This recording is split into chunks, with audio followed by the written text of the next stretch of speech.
and I'm delighted to invite you all here today.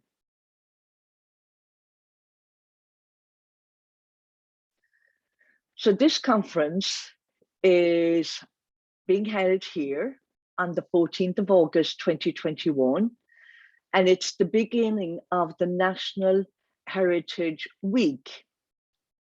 And we are part of the events taking place during Heritage Week, which is actually starting today.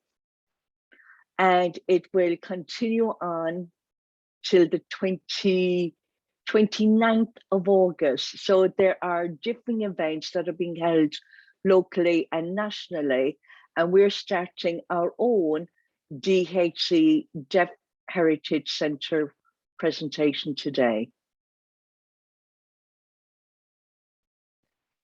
As I said, it's the first time we have held this online. In the past, it was always a case of being in conference, watching presentations. So it is different to have this online.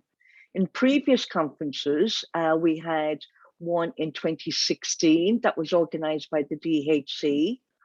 And this is now back in February 2020 was our 10th event, and it was held in person, whereby people could sit and present 1 month before the country went into lockdown, and in compliance with the guidelines that were given. We did not have our conference in February 2021, but here we are there. And because of the COVID situation, we are unable to meet face to face. So I do hope that you will enjoy this conference online.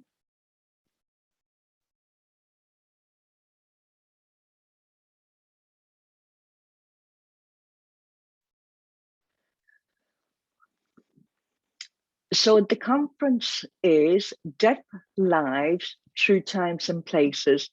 And it's important to remember the times, and it's the times that are historical, looking at 19th century, the 20th century, and looking what has happened during those times. And places were also important.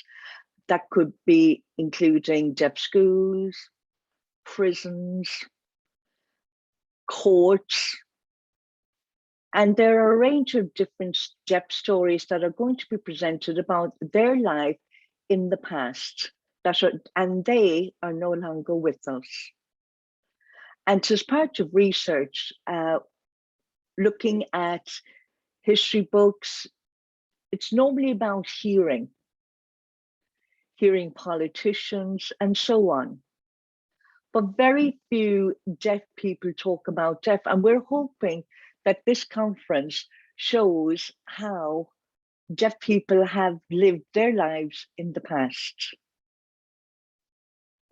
There are a range of presentations of interest.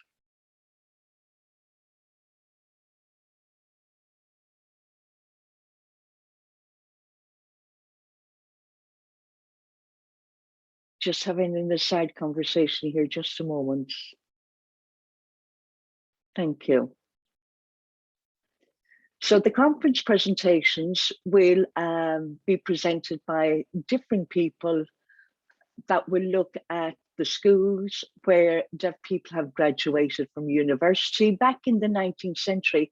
Hard to believe, because we thought this would have been a recent phenomenon, let's say going back 20 years, but there are many others back in the past. Also, deaf people involved in conflict, and we will also look at deaf people as tradespeople, such as shoemakers, and different trades that they had. Also, deaf people suffering poverty, committing crimes, ending up in prison, deaf people becoming nuns, establishing schools, and so on. So all of these are stories, but looking at the technical aspect of this webinar, some presentations like I am doing now, there are people present on the screen signing. Some of our presenters have provided a pre-recording because they're unable to attend today. Each of the presentations will take 20 to 25 minutes, after which people can do a question and answer session, but only to those that are here present today. The way of doing that is you can see down at the bottom of the screen, there's a raised hand facility. Once we see that we'll sign your name, then your video will open. At the moment, you cannot turn on your own video. This is being managed in the background. At the start of the presentations, you will see the PowerPoint on screen alongside a person that will be signing the presentation. Now, there will be a line down the screen, which means that you can manage the signing of the presentation. So you can move the line across to make the screen bigger. As this is our first time conducting this online, we are expecting some technical issues, but still hope that it will run smoothly, and I'm wishing our own conference the best of luck. There are some people that I would like to thank as part of this conference in supporting the DHC, the Deaf Heritage Centre. So the supporters have been the Heritage Council in funding this conference and providing the full cost for interpreters. And our interpreters today are Catherine White and Veronica White.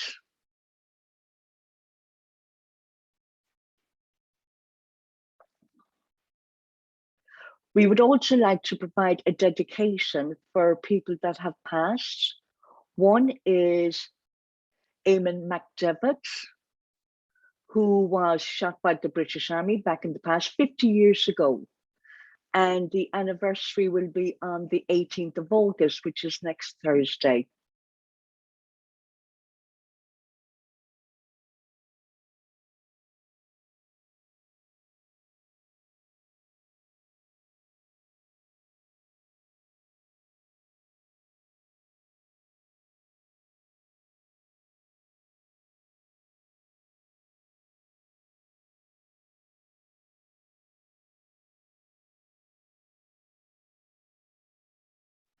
We're now going to have a PowerPoint presentation.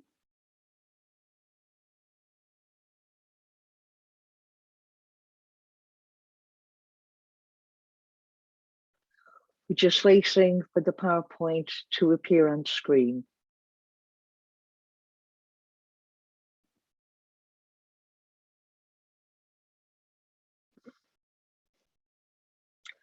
Again, we're just going to wait just a few moments.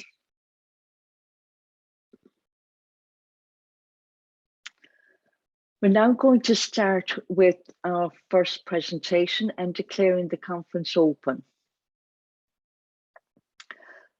And as I said, there will be several deaf-related presentations that will be presented. Okay. I am now going to speak to the importance of the value of deaf heritage and life stories, the importance and its values. So looking at the cultural heritage, this has been presented by UNESCO, UNESCO, the United Nations of Education, Science and Cultural Organization. It is an international based organization, and it is about building peace by providing education, science and culture, and respecting the diversity around the world. So it's about respect, patience, and being non-discriminatory. Now, the value for this conference is to protect the culture, the living culture, and the way of life for deaf people. Okay, so we've just received an indication that Noel cannot be seen.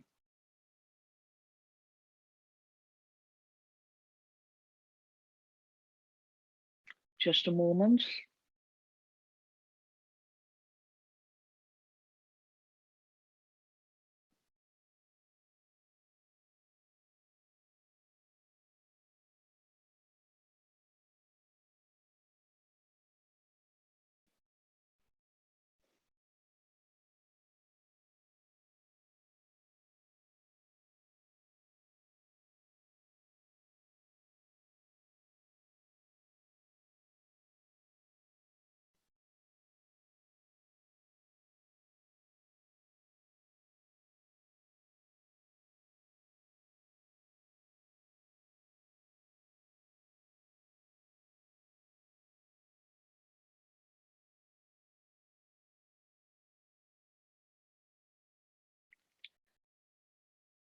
Okay, I think we're okay to continue. As I was saying, UNESCO is about the building of peace, the respect of cultures, and to have the protection of living culture and heritage, but also to protect the freedom of expression.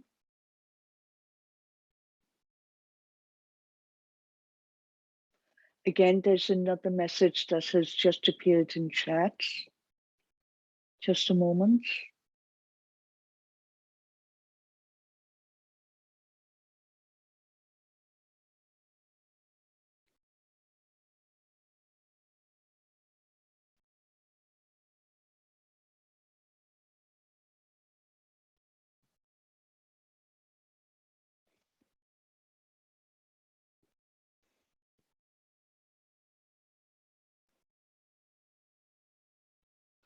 Okay, the next slide, please.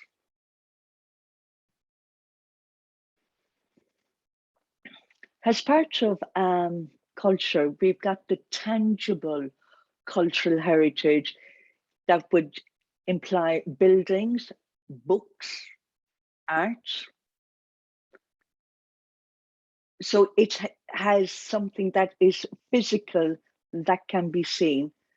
The next slide talks about intangible, something that cannot be touched. That is, it can be oral storytelling, sign languages, memories of the past. Next slide.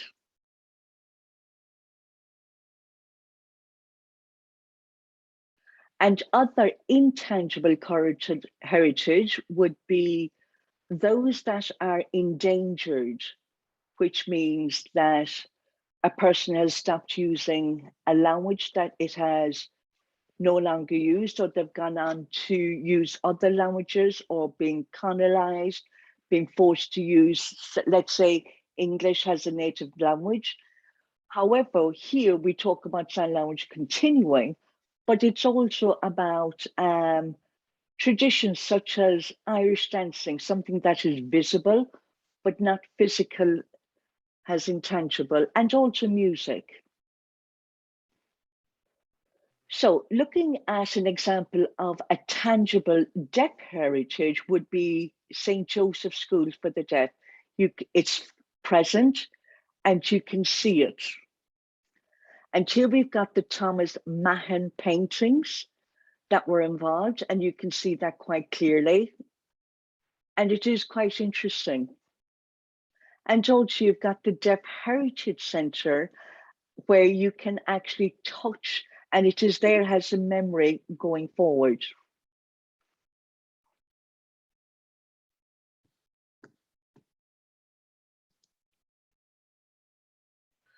Now we would look at intangible. So when we look at intangible history, it is the history, the deaf way history. How do we denote that? When people have gone into the deaf club to interact and engage.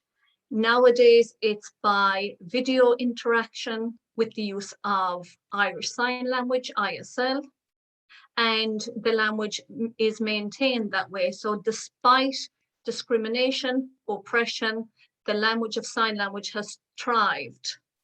We would have also looked at folklore, be they humorous, interesting, looking at war times. There was one occasion where there was bombings, albeit that deaf people did not hear about it. They actually found out about it through language. So these are one of the many stories that people become aware of through sign language. So if we could move to the next slide. What is imperative here is deaf live stories. We have collated artifacts, be it posters from St. Joseph's, photography, employment that deaf people attained, be it carpentry, shoemaking. We have yet to collate more sign language videos on deaf people's lives. That's one of the areas that we need to continue working on. We need to bear in mind and remember those lives of the past. It's imperative that we retain this information. Sign language denotes it through expression, body language, and emotion, and it's important for us to retain this for our deaf heritage, which will be kept at the Deaf Heritage Centre. What is the importance of deaf live stories? It's important that we retain deaf people's identity. We have the same as, we identify with, we have shared experiences. It gives a person a sense of confidence to have shared same and similar experiences by attending deaf schools, deaf clubs, which is very different to nowadays with the deaf clubs being closed, but we do have these shared experiences. We are able to identify that we see that we are not the only ones. We have been able to have a shared experience through our shared language, that of sign language. We will now look at this video clip, and it is to show the shared experience of sign languages throughout the world, and I will go into more detail after the video. So if we can play the video now. And again, with technical, we will look to getting this sorted out in just a moment.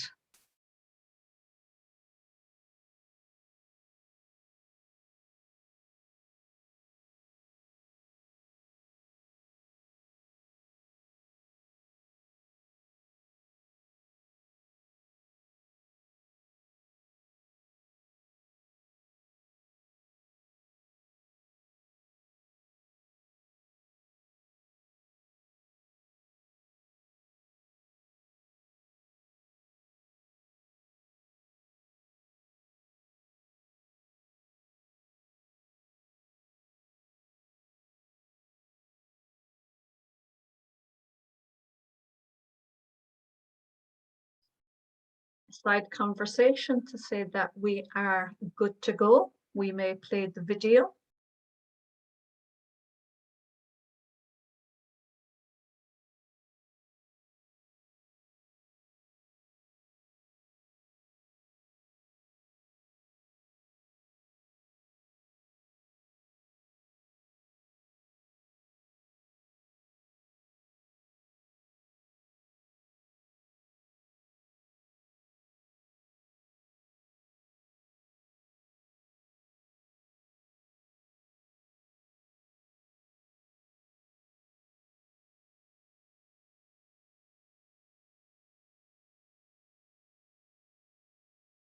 My name is Kenya Lowe.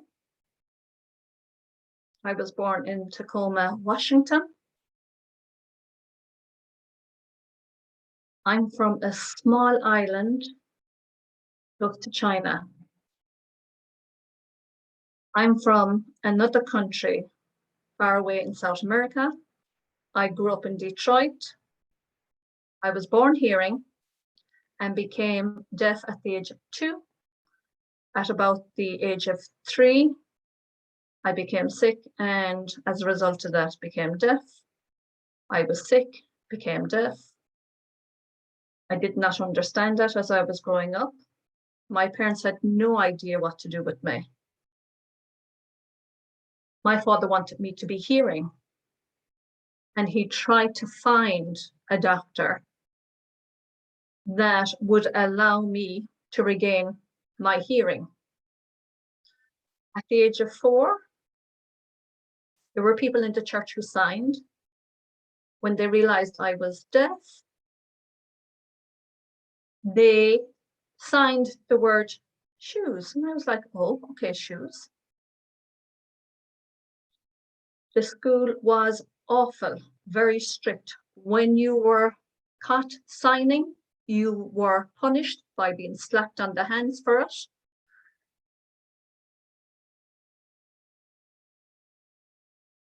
The teachers wouldn't sign. Signing wasn't allowed. We had to do lip reading. There was always one that would teach us the signs. We started by finger spelling. I may not have seen the spelling first, but we were always trying to learn new signs, but it was always in secret. It was a very frustrating experience when the teachers turned around and we weren't able to understand what was being said, always trying to figure out, and we did that by watching everybody else. My sister did it well at the DTM with total communication. And in the past, we wouldn't have had interpreters. Now we communicated just fine with the teachers and the staff. But then we had the house mothers. That was quite difficult to understand. Then we needed to do a lot of processing. In 10th grade, when I was in school, they were just saying that the classes were full mechanics, but I had wanted to be able to do that. However, I was always told that hearing people were served first, and I was the last to get what it was that I had been asking for.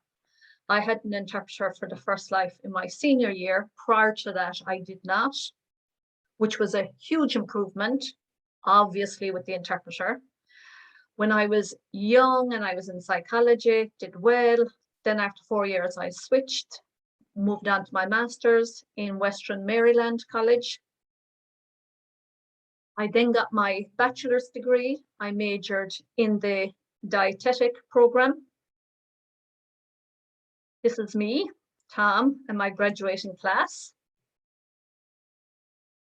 I first got a job as a draftsman. They saw my drawing samples and emailed me. However, when they realized I was deaf, that bothered them. So I got a woman to speak for me, and then I was able to do my job. I found a job in a pottery factory. I was on an assembly line. The pay was decent.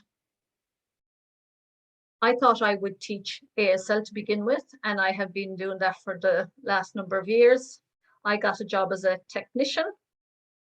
I owned my business, and I was responsible for everything, including taxes and finances. The college accounting class certainly did help me. I have now been promoted to marketing. I'm in the marketing department of the AT&T Relay.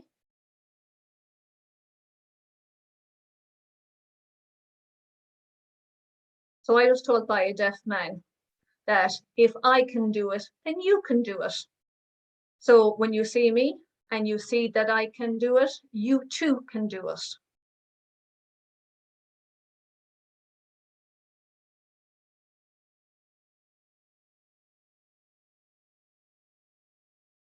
Right then.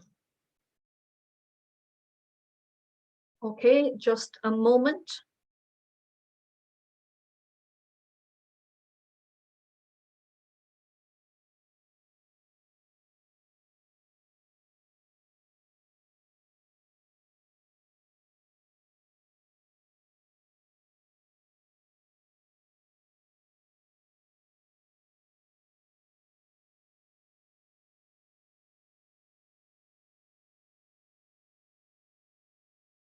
Okay, if you can remove the PowerPoint so that I'm back on screen.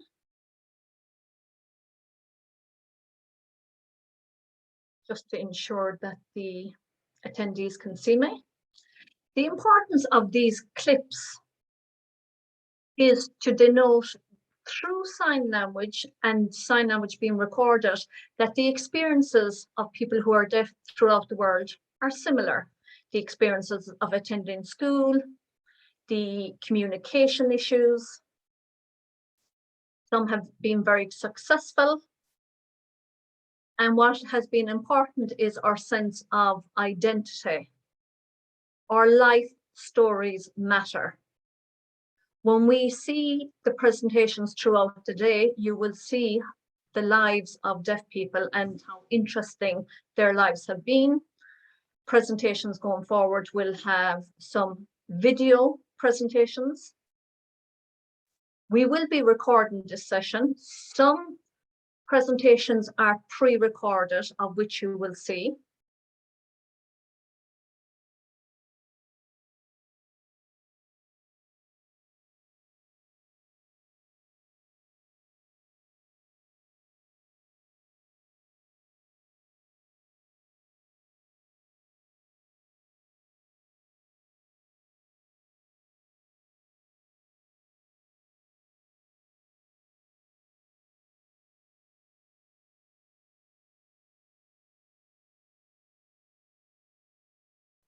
The video recording will be uploaded.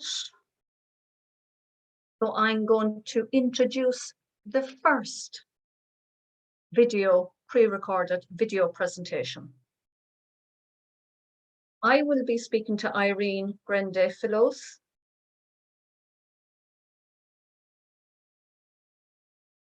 So I will now begin my presentation. Firstly, to give you some background information, St. Mary's School for Deaf Girls was established by the CIDD with the Dominican Sisters in 1846. The Catholic Institution for the Education of Deaf Girls developed over time, building on their experience of educating people who were deaf. The standard of education improved dramatically over time. The numbers of girls attending the school increased. We have school reports. Every 2 years, there was a public exhibition for people to come in and to see how deaf girls were educated within the school. Articles were published in local newspapers and other papers. The reputation of the school became world-renowned. As a result of this, we have seen that people from other countries, by letter or by in person, were in contact with the Dominican nuns, asking them if they would be willing to travel and educate local deaf girls in their countries. As a result of this, Dominican Sisters traveled to Scotland, Africa, Australia, and America, to name a few countries.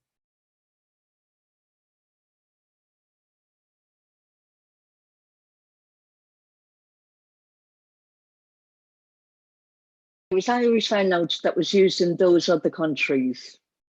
Now, for those that were learning from St. Mary's in the other countries locally, but there were some families that were wealthy, thinking, why should we pay those who are local? Why can't our children themselves go directly to St. Mary's?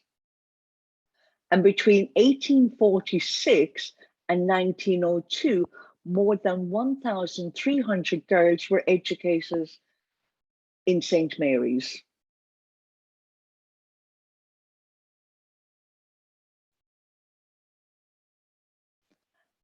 At the school in 1846 to 1902, like I said, more than 1,300 were educated. But looking at the breakdown and seeing where the girls were from, they included, well, this is based on information from the report that was published in 1902 by the CIDD. So 1,302 were Irish, 50 were English, 9 were Scottish, 1 girl from New Zealand in a place called Wellington. There was 1 girl from Turkey. It was Smyrna, but it's now called Izmir. So in the public records, it states that there was 1,372 pupils. However, that is public pupils, not private. There's a difference. Society back then, there was a difference. For those that were private, they were more wealthier and in the higher echelons of society. Now, one way around that was the census from 1901 and 1911. So looking and comparing, contrasting, there was a girl from Malta, Canada, and India.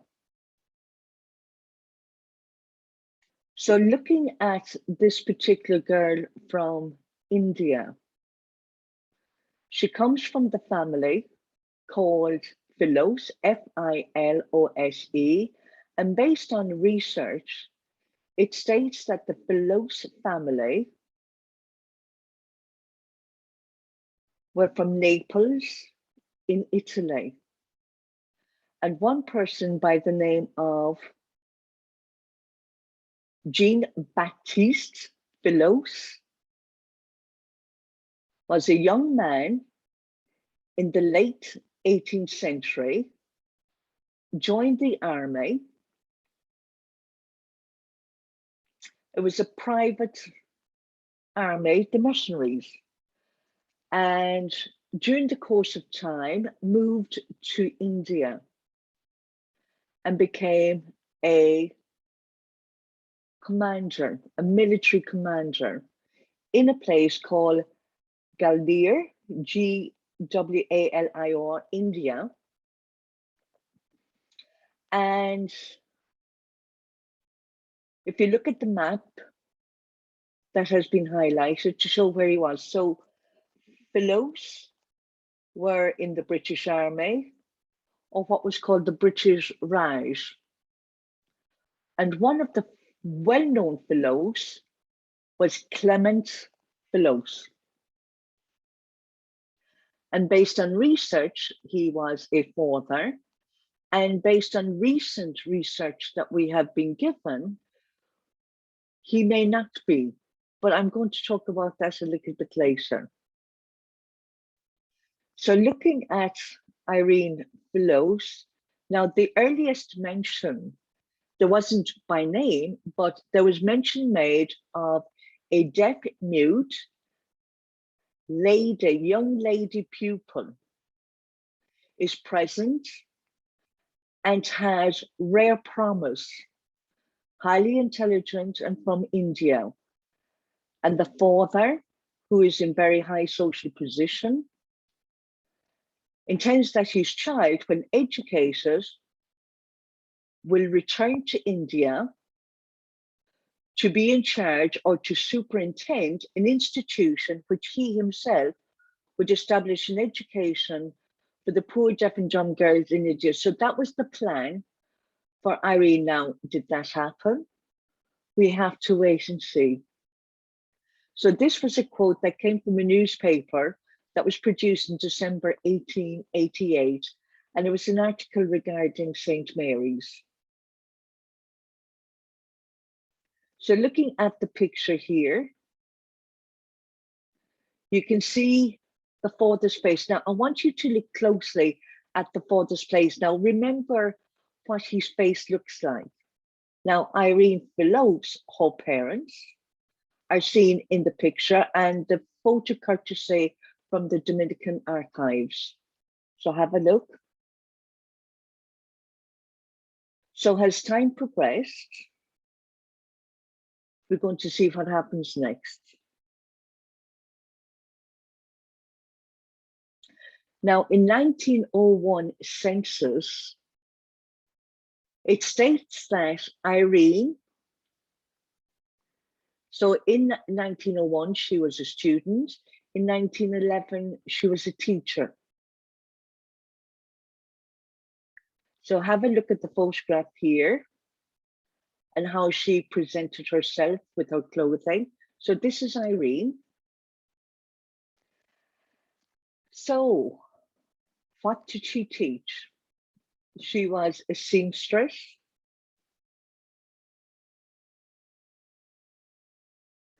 So she was a pupil and then became a teacher.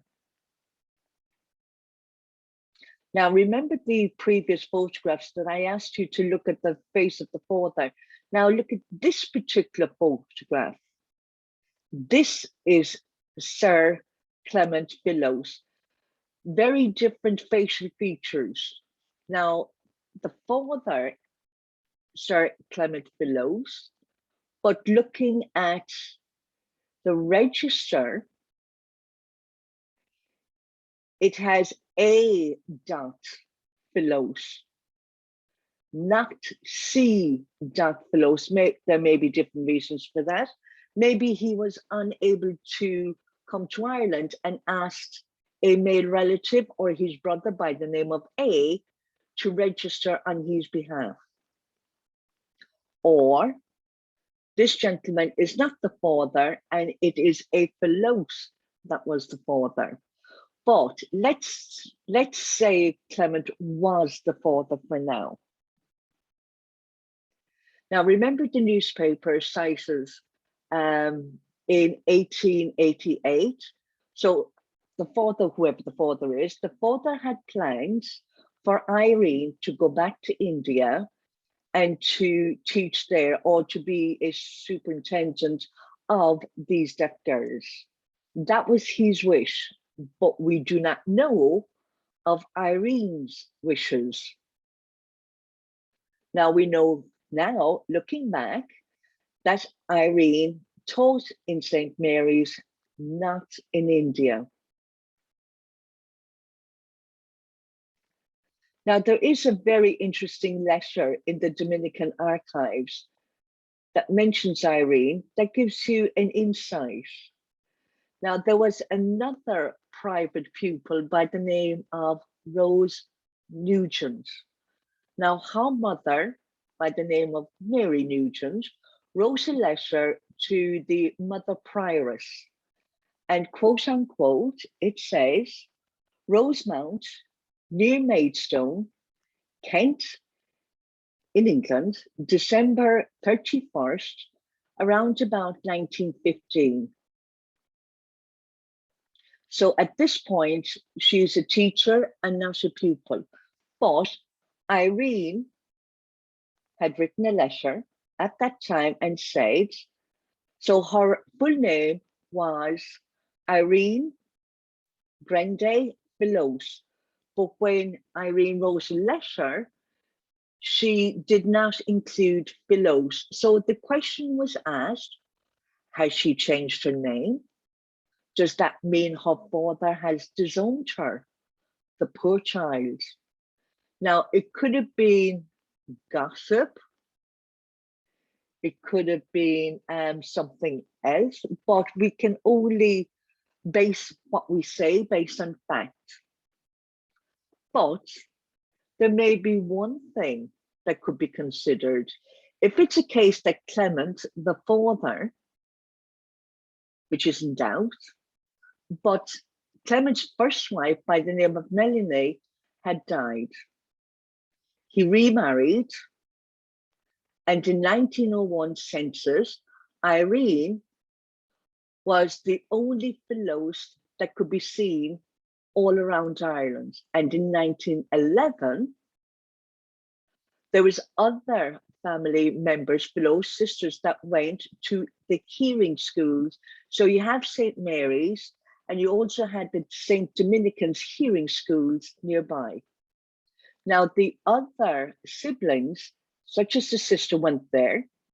So it could have been his sister, or it could have been cousins that we do not know. Her brothers went to Castleknock College.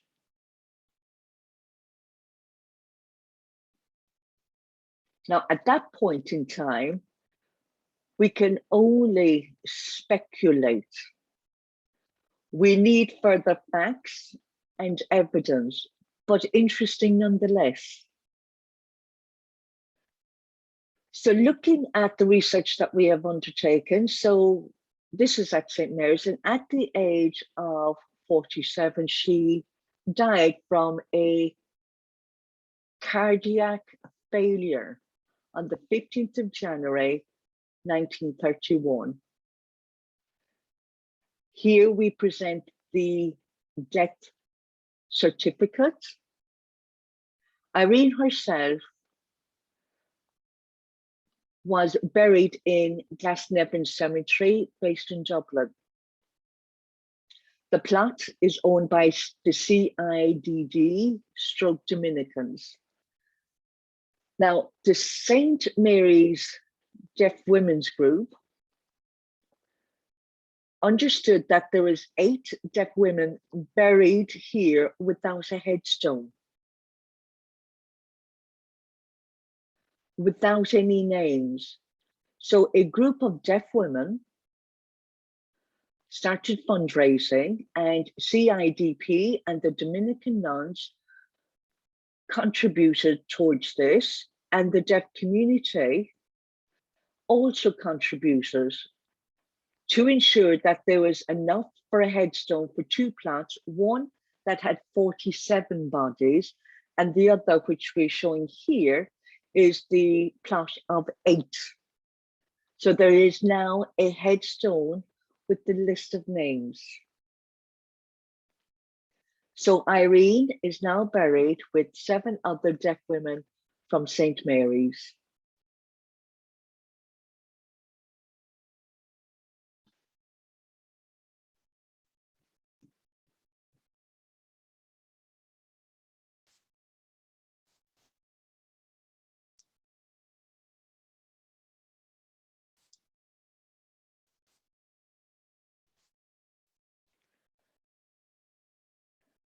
So thank you to Alvin for the pre-recorded video. What was mentioned earlier was that there would be a question and answer session. Alvin is a pre-recorded, so you can send your questions to her. There will be an email address that we made available. So if you look in chat, that is the email address. We are sorry that we are unable to respond to the questions that had been raised in chat, but we'll do our best nonetheless. Now, the previous presentation, there are questions and answers there. So you're more than welcome to ask a question. So if you can click the raised hand feature at the bottom of the screen, once we know your name that wants to ask the question, I will sign your name, and then your video will be turned on, because you yourself cannot turn on your own video. So are there any questions based on my presentation? So I'm now just going to wait a moment.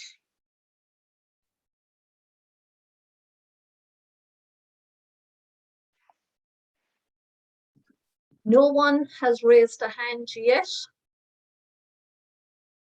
Or do we have 2?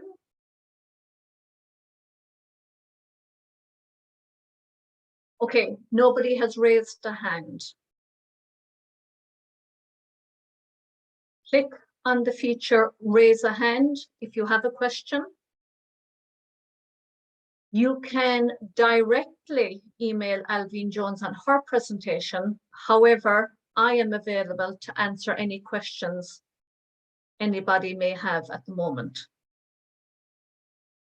Okay, so we do not have any raised hands, no questions. If a question comes to mind, please do send it through chat, and throughout the proceedings, we will do our best to respond.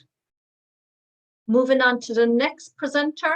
Once again, it's a pre-recorded session by Leanne Quigley.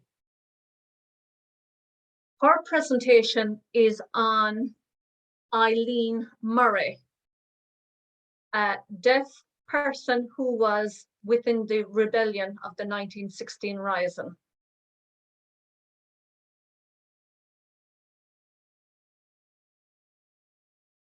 Once again, we're just waiting on the technical side of things, so we will be beginning in one moment.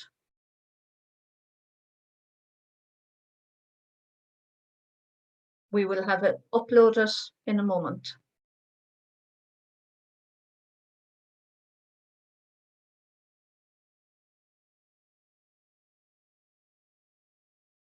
Okay, we'll get it on screen as soon as possible. And here it is.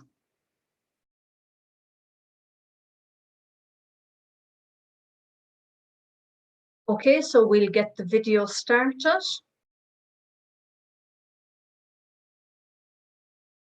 Hello, everybody. I would like to thank the Deaf Heritage Centre for asking me to present on this deaf rebel of the 1916 Rising.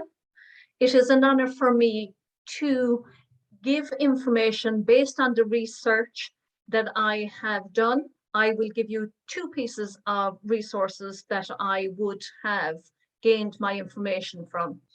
The reasons why I chose the 1916 Easter Rising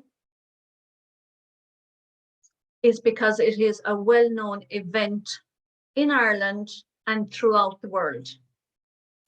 The 1916 Easter Rising is a fundamental part of our history.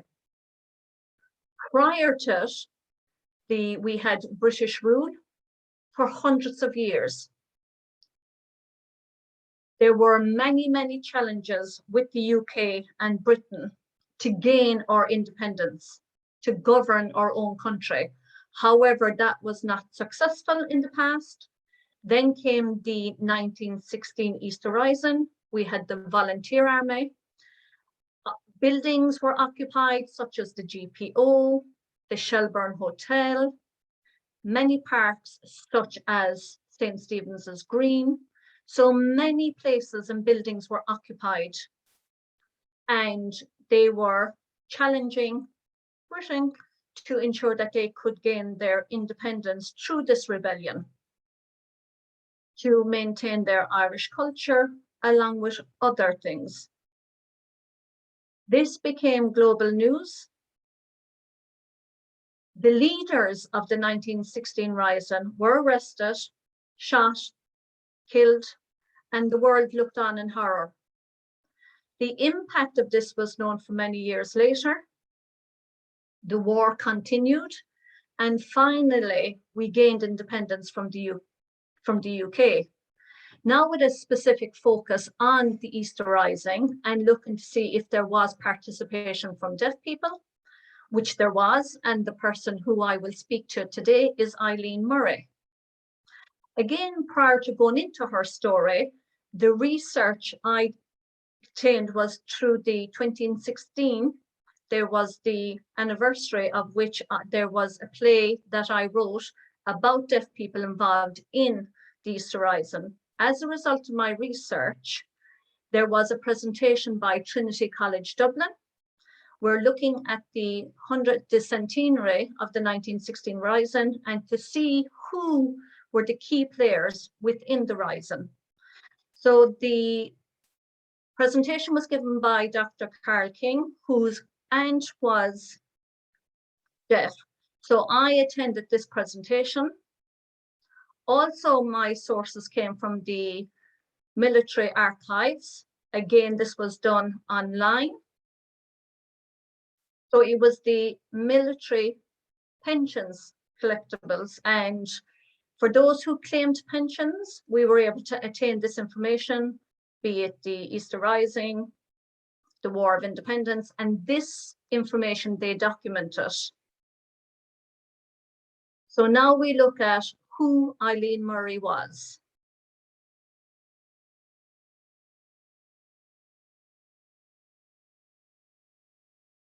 Eileen Murray was born in Dublin on the 4th of August, 1890. She grew up living in an area of North Circular Road in a place called Killarney Parade and also Kenmare Parade.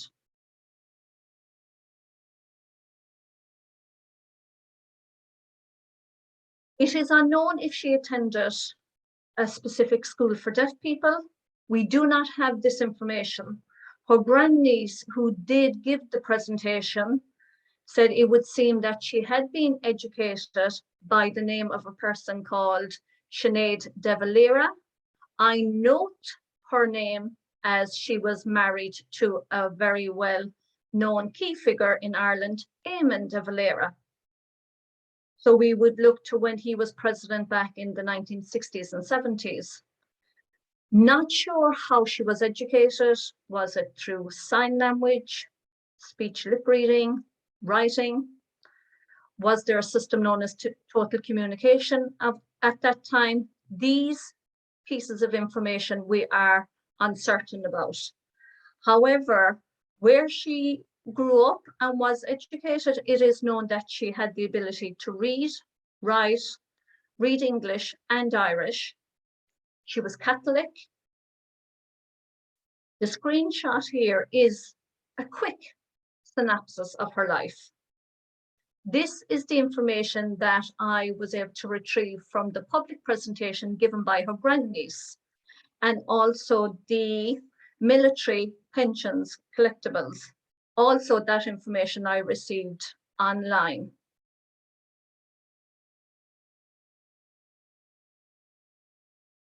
This certificate is from the military pensions.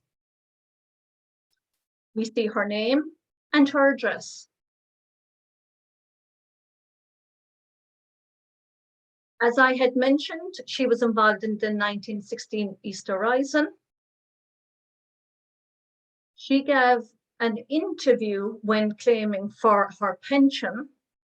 And again, I'm going to show you a clip here of when she was within the military service pensions collections. So the evidence I have is to show that she was with her friend Bridie Richards. She may have acted as an interpreter. Bridie may have spoken for Eileen. It is recorded that Bridie spoke for Eileen as she was unable to speak, as she was deaf. We are unsure if the communication was written communication, by gesture, by sign. That piece of information is not recorded. The questions that would have been asked of Eileen, it was noted that she was a member of Cumann, which is the Women's Army back in 1916, and also during the War of Independence. It was similar to the IRA. She had very strong beliefs in the independence of Ireland, how women would learn how to shoot, how they would be involved in the army. They would disseminate information through leaflets. She joined in 1915, and it is noticed that that's when she joined. So during Easter week, from Easter Monday straight through to the following Sunday, it is noted that she was very active within the 1916. So on a Tuesday night, she was in attendance in the Hibernian Bank, ready for service, and also within the GPO.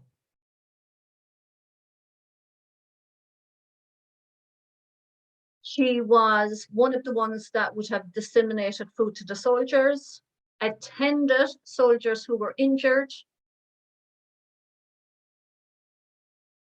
While in the Hibernian Bank, there was a lot of conflict going on, a lot of shooting.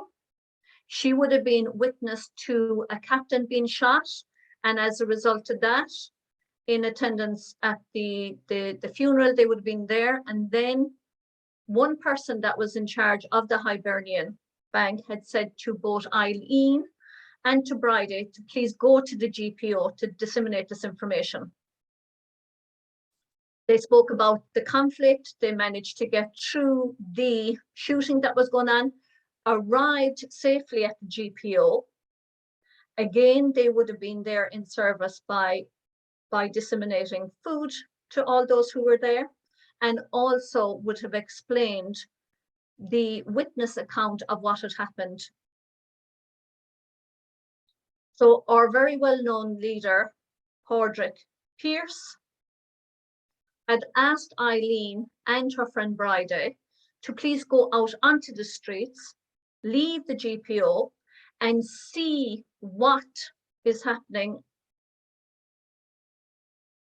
And another leader, James Connolly, was also present there.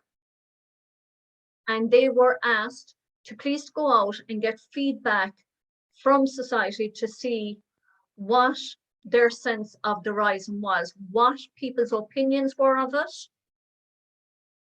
Again, Eileen, when attempting to go home, this was on a Thursday, had made attempts to get home, but there was more British soldiers arriving. On the way home, the purpose of getting information out was done by disseminating leaflets. Unfortunately, they were not able to return to the GPO. That became too difficult because of the presence of the British Army. So when she was going to the military service for a pension, this is the information that was documented as a result of her interview.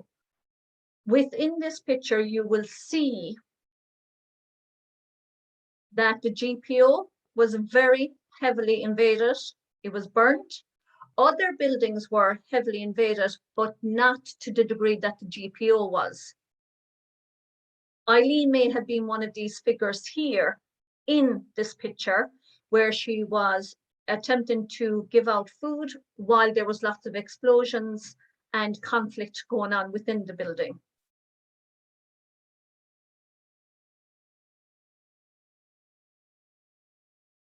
As I had mentioned through the interview with the military pensions, I have taken some quotes, some of which is that she would have travelled to Limerick, returned home, and on many occasions would have travelled over and back while there were gunshots, and that the place was full of deaf people. So lots of them attended by cooking, looking after the injured, and on the Thursday would have returned home that same day.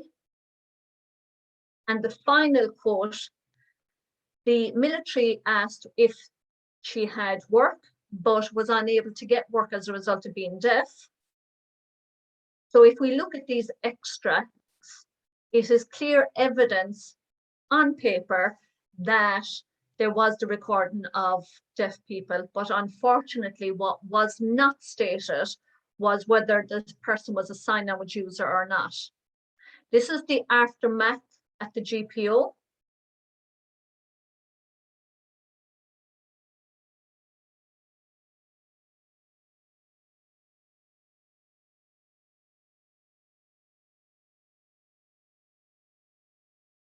After the interview, she was then awarded 2 days of active service for a pension, and she had been paid £5 and 24 shillings and 14 shillings, and she signed her name on the roll of honour.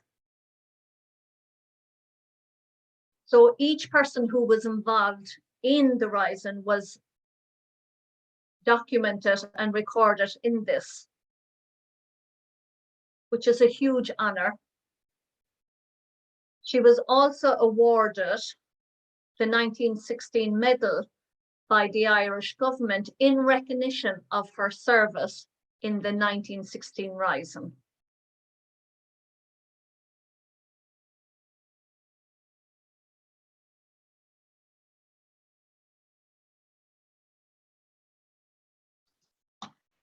So can you see the name and the signature of Eileen Murray? And before her name is Bridie Richards. So this would have been her friend, her colleague, or maybe her interpreter that spoke on her behalf. And then the second screenshot is the roll call of the Easter week rising. So what happened to Eileen? So in 1938, she gave her interview. She was on the Roll of Honor. And then in 1942, she died on the 22nd of October in St. Vincent's Hospital in St. Stephen's Green. She was 52 years old. Now, she was buried in Mount Jerome with her mother beside her by the name of Katie Evans Murray. So all of her belongings was left to her brother Henry Aubrey Murray, who was classified as a clerk, and was given £173 and 15 shillings, which was a lot of money for that time. So like seriously good money back then. So that concludes my summary of Eileen Murray. That is the information that we have to date. It is impressive. The fact that she was deaf, a woman, clearly brave, because the 1916 was heavy political, and she fought for freedom from UK ruling.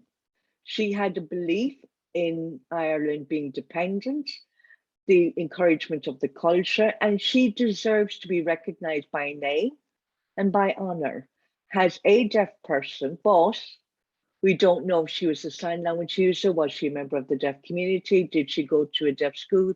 That information has yet to be found, if it's been recorded or not. So we don't know to date if she signed. But to think that there was deaf present in the 1916 is incredibly impressive, and she inspires me by her braveness, being a woman in the 1916 rising. So that concludes my presentation regarding the life of Eileen Murray and what she represented. I hope it was interesting. So all of the information regarding Eileen Murray have been screenshot as well through this presentation. And I want to thank you. I hope you enjoyed Eileen Murray's presentation. And I would also like to thank the Deaf Heritage Centre for inviting me to give me the opportunity to speak about Eileen Murray. And if you want more information, you can contact me. And if there's any more information that you want to share about the 1916 Rising, do let me know, because it's the part of that history that I'm really interested in. So the War of Independence from 1916 and the aftermath. So I love that particular area of history. Again, I hope you enjoyed it, and thank you all, and bye-bye for now.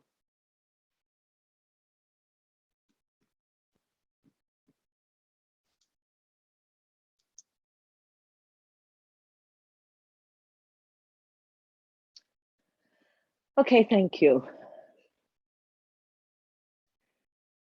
So thanks to Albine and Leanne for working hard to pre-record their presentations for today's conference. So thank you both for your hard work, both two very different presentations. One is Royal, the schooling, so both very interesting. And if there are any questions that you have, you can send it to the email that is being put into chat already. So we're now going to have a break for 15 minutes, give the interpreters a break too. And so please feel free to go and get your teas and coffees wherever. It is now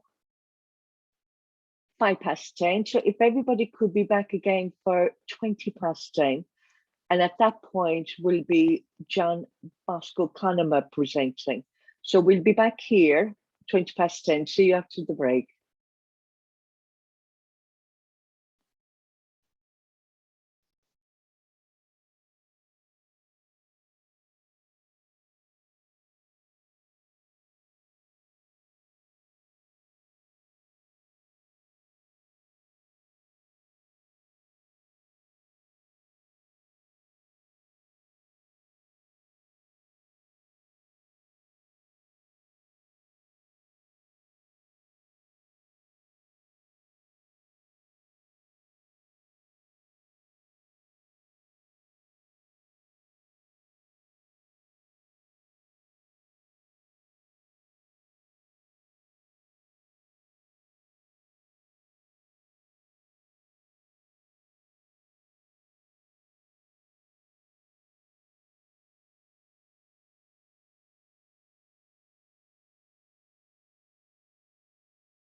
Okay, we're now back from our break. Hope you enjoyed this.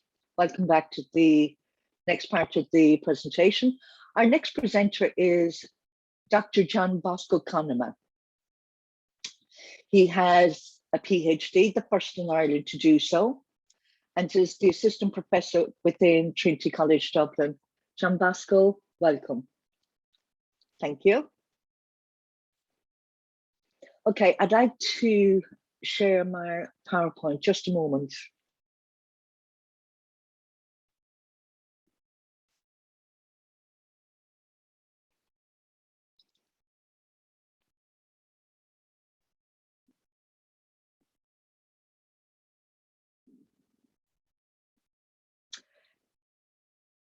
Can people see the screen okay?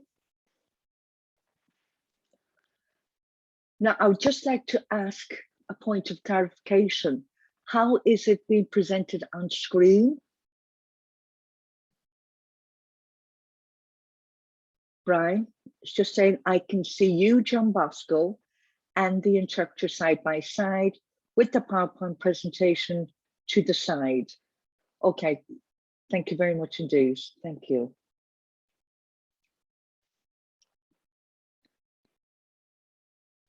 Okay, so here we are watching a presentation on Zoom.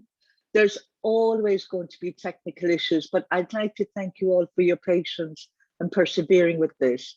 I will be managing the PowerPoint presentation.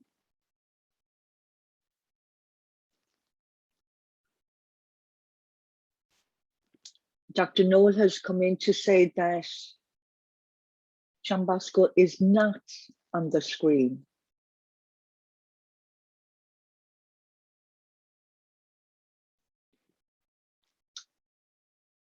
Can John be seen now? The conference members cannot see. Just a moment.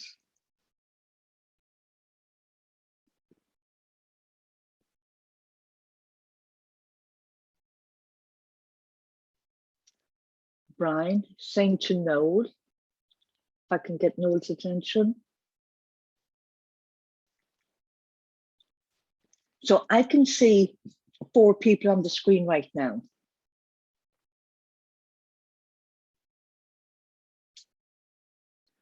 Brian is saying, I can see 4 people on screen.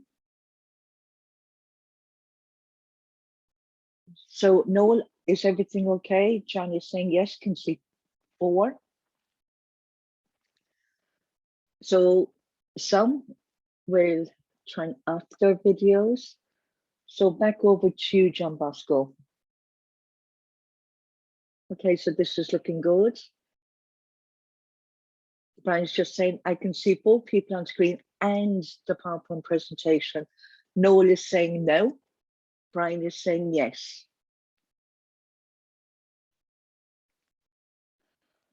John is saying that he's going to send the PowerPoint presentation over to Brian and Brian to manage the PowerPoint presentation. So he's just going to open the PowerPoint presentation now. This is Brian speaking.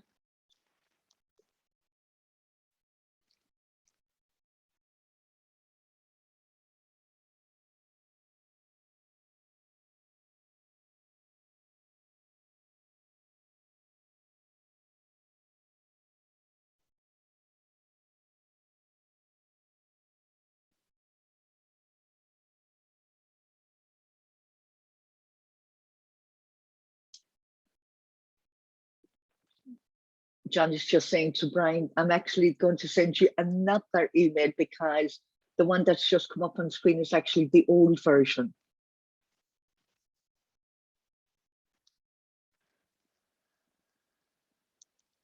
Brian is asking for 1 moment or a minute, even a minute, just a minute.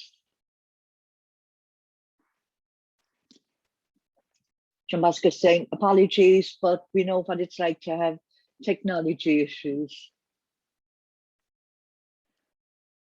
No, yeah, technology problems. But what I'll do is do a quick introduction to the title of this presentation before the PowerPoint. So I myself work at Trinity College Dublin, like Dr. Noel said, And what was mentioned earlier was the importance of collating intangible history for the fear of it being lost. So the books, the memories being lost. And I know people often ask, are you really the first step person working in TCD or not? And who was the first person who got a degree there? It's a question that's always been asked, but I actually came across this person by the name of James David Bouchier, Bouchier, and through time, find out more information about him. No, I actually think that's the old one. Yeah, that's the one that has been just opened by email. So I have a question for the four of you.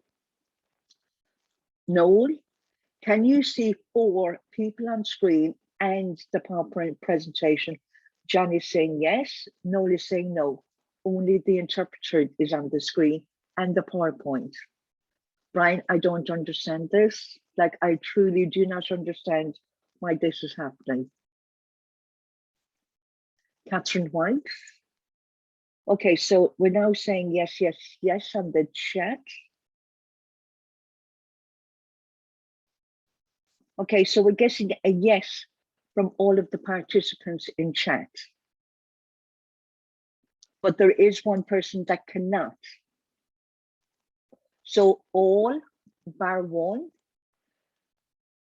can see everything on screen.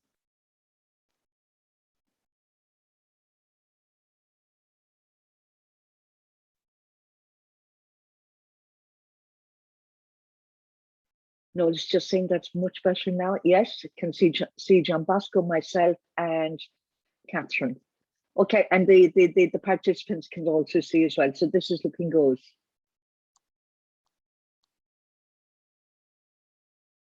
Okay, I'll start again. So thank you for your patience again.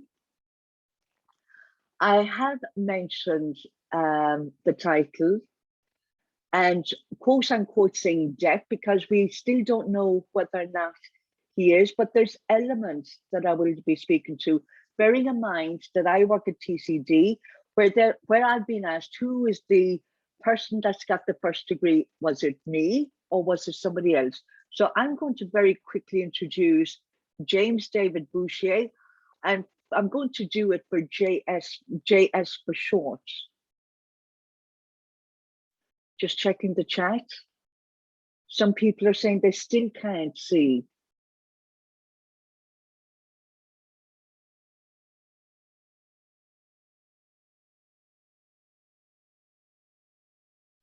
Okay, so just looking through chat, everybody's saying yes.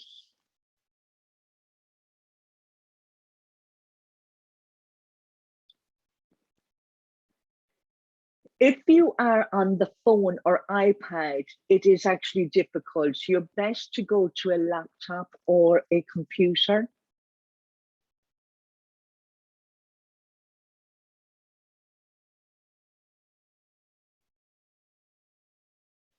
Can I move on? Yes or no?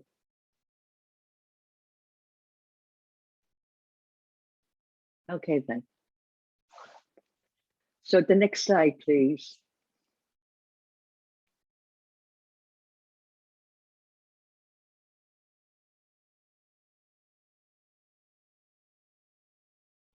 Brian, next slide, please.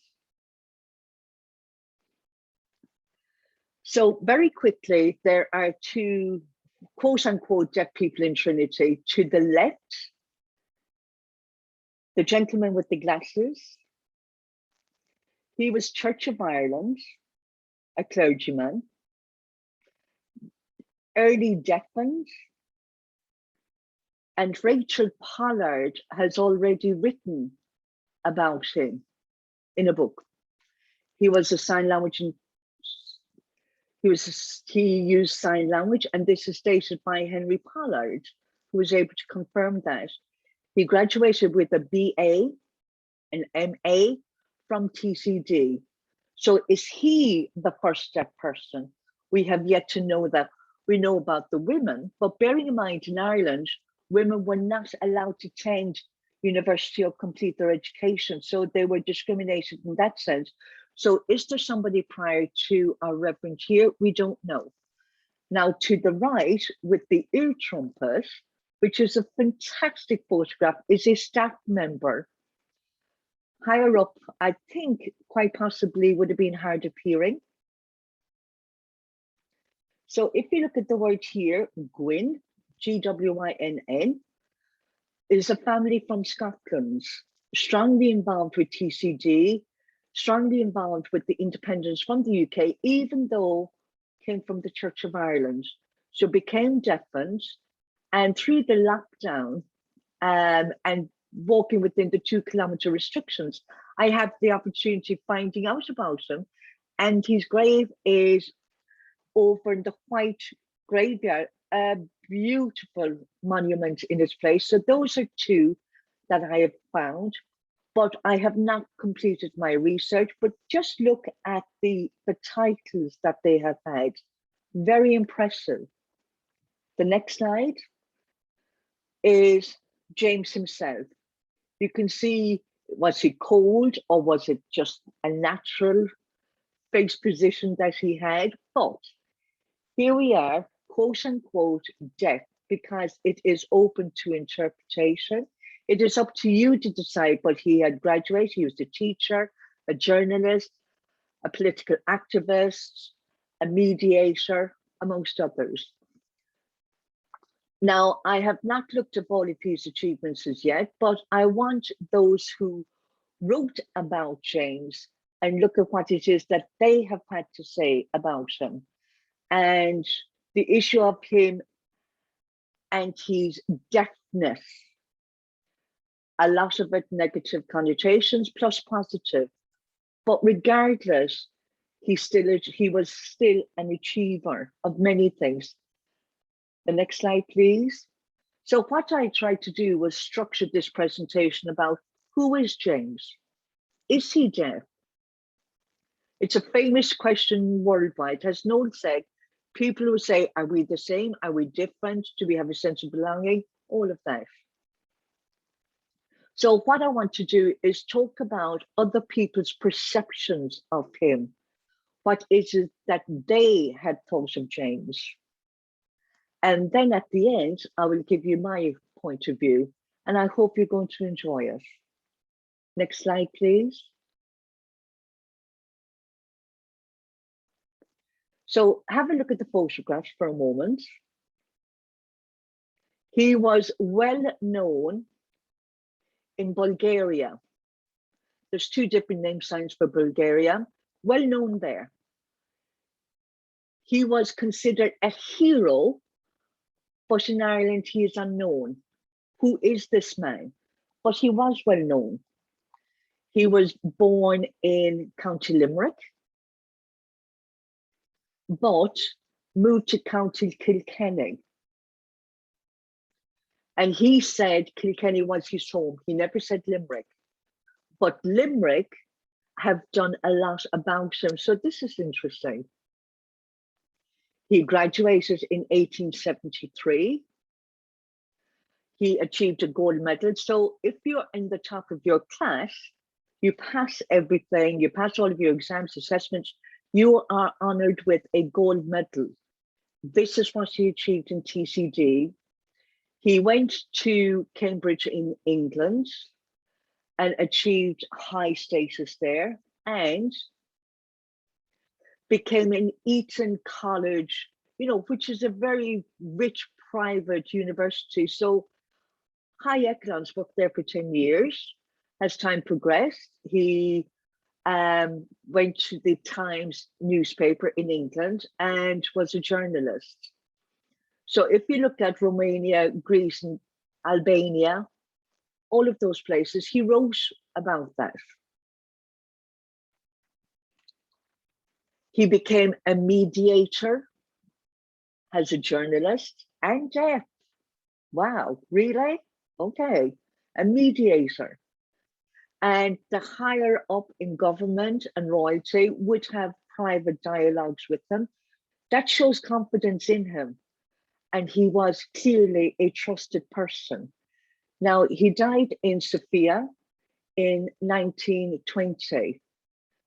with a very large state funeral. So this is a funeral organized by government. It was massive based on this person. So this is an Irish person, and yet who we say. Now, why am I looking at him? Because he is ex-TCD, he's graduated. Now, others, you yourself will have graduated, but the fact that he was deaf was of interest to me. Now, in Bulgaria, there are streets, mountains, sea coves, stamps, all dedicated to him. Can you see it in the bottom right? There is a place that is named after him. Like, how impressive is that? His life was serious, but again, I was only interested in the perceptions of others, of what others have had to say about him. Okay. So next slide, please. So here you can see a stamp. I wonder how many deaf people have been stamped for their country. Now we've got an old stamp and a new stamp, and Bulgaria still remember and honor him through a stamp. There's also an old newspaper clipping that talks about the state funeral. So serious. Now, has he been forgotten? Has he been ignored? Now there is some memory of him. And for example, today he will be remembered, and hope you find his life of interest. So next slide, please. So let's have a look at the video. Click on the video, please. So the famous question, are you deaf? And when I was reading up on him, it's like, was he really deaf? Now, many things have been written about him and said that he was Irish, he was partially deaf, did not marry. He was educated in Enniskillen and TCD. Now, he would have become a lawyer, but because of his hearing loss as a result of cold and the measles. Now, who said that? That it was actually written about him. And then here we have O'Brien. There is a book about his life. And in reading it, it says that he had a hearing loss from childhood. Really, I thought it was when he was older, but others have said he became deaf at the age of 26. So we don't know which story it is to be believed.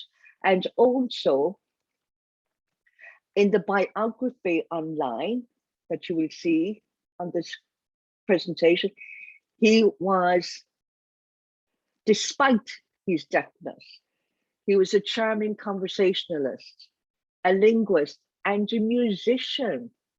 So would you not push him as in the category of hard of hearing? But others have said he is successful, but still talk about his deafness. And isn't that interesting? Now, for me, I think he would be classified as hard of hearing, but later in life became deafened. And we'll see that as it progresses through the slides. So recently in 1996, the London newspaper called The Times, there is a quote here that says, oh, he was a very private man, nervous, haunted by his growing deafness, maybe homosexual, but he was a close confidant of kings and ambassadors and involved in their intrigues. That is an impressive statement. Very interesting. The words, haunted by his growing deafness. Look at the wording. How interesting. Now, he himself wrote a lot, but when he died, it was put to fire. We don't know if that was of his wishes or because, do you remember that he had contact with with contacts in the Balkans. So what he had must have been quite impressive. The next slide. Have a quick look. So this is a bit of background. And in the background picture, you will see Eton College. So when you say public school in England, it actually means private. And here we have Foley saying, oh, he, because of his increasing deafness, could not become a lawyer, but decided to become a teacher, but he was not happy. But often would go to Sophia, go to the palace to meet with the king. And when the Balkans became independent, himself and the king would have their own conversation through the ear trumpet, whereby other people could hear very sensitive information between those two. Isn't that interesting? And again, he was saying, despite, look at the word despite, he was still friendly and made contacts easily. Now, in looking at that, is it because he was deaf or because of his strength of his personality that he was able to approach people? That we don't know.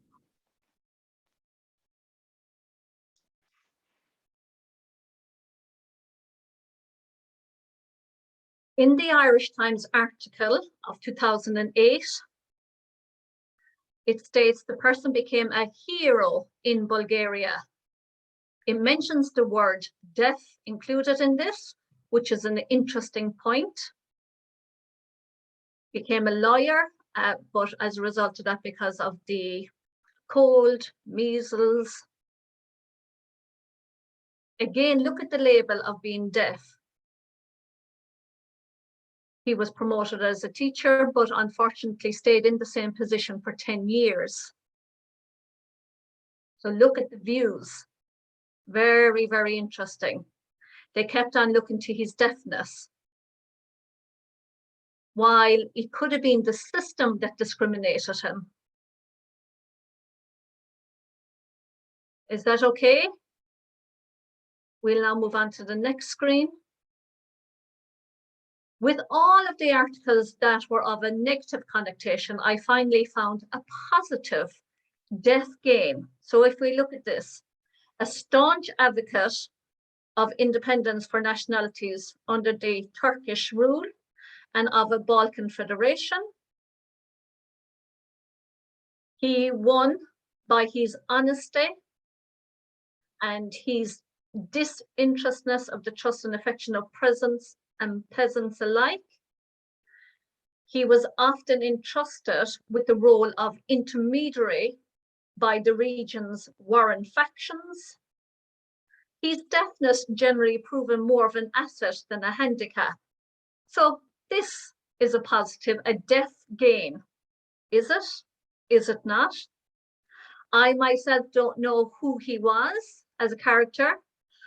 Other books that have been published on him that spoke of him, they don't know who he was. He just continued to be a diplomat and continued his negotiation. So this particular quote is very interesting. Moving on to the next slide. The person, Martin O'Brien. So this was an interview in Limerick, the local history in Limerick. So there was voice recognition and there were errors when I was watching the subtitles. But so I don't want to twist any of the information. So this was an interview by Limerick Radio on YouTube, but they did go there. Then he went to Trinity and that he went to Cambridge and he got a job teaching in Eden. Then as the interview went on, it stated that he knew that he would have to give up being a teacher because of his deafness.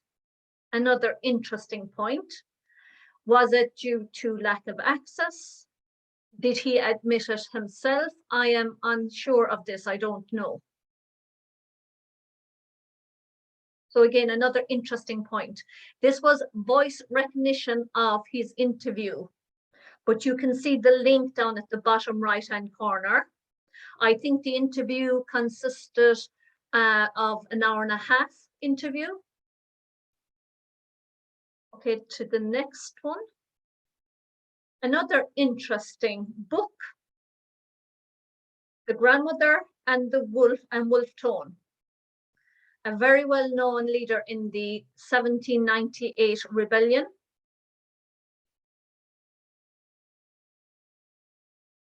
Written by Hubert Butler from Kilkenny.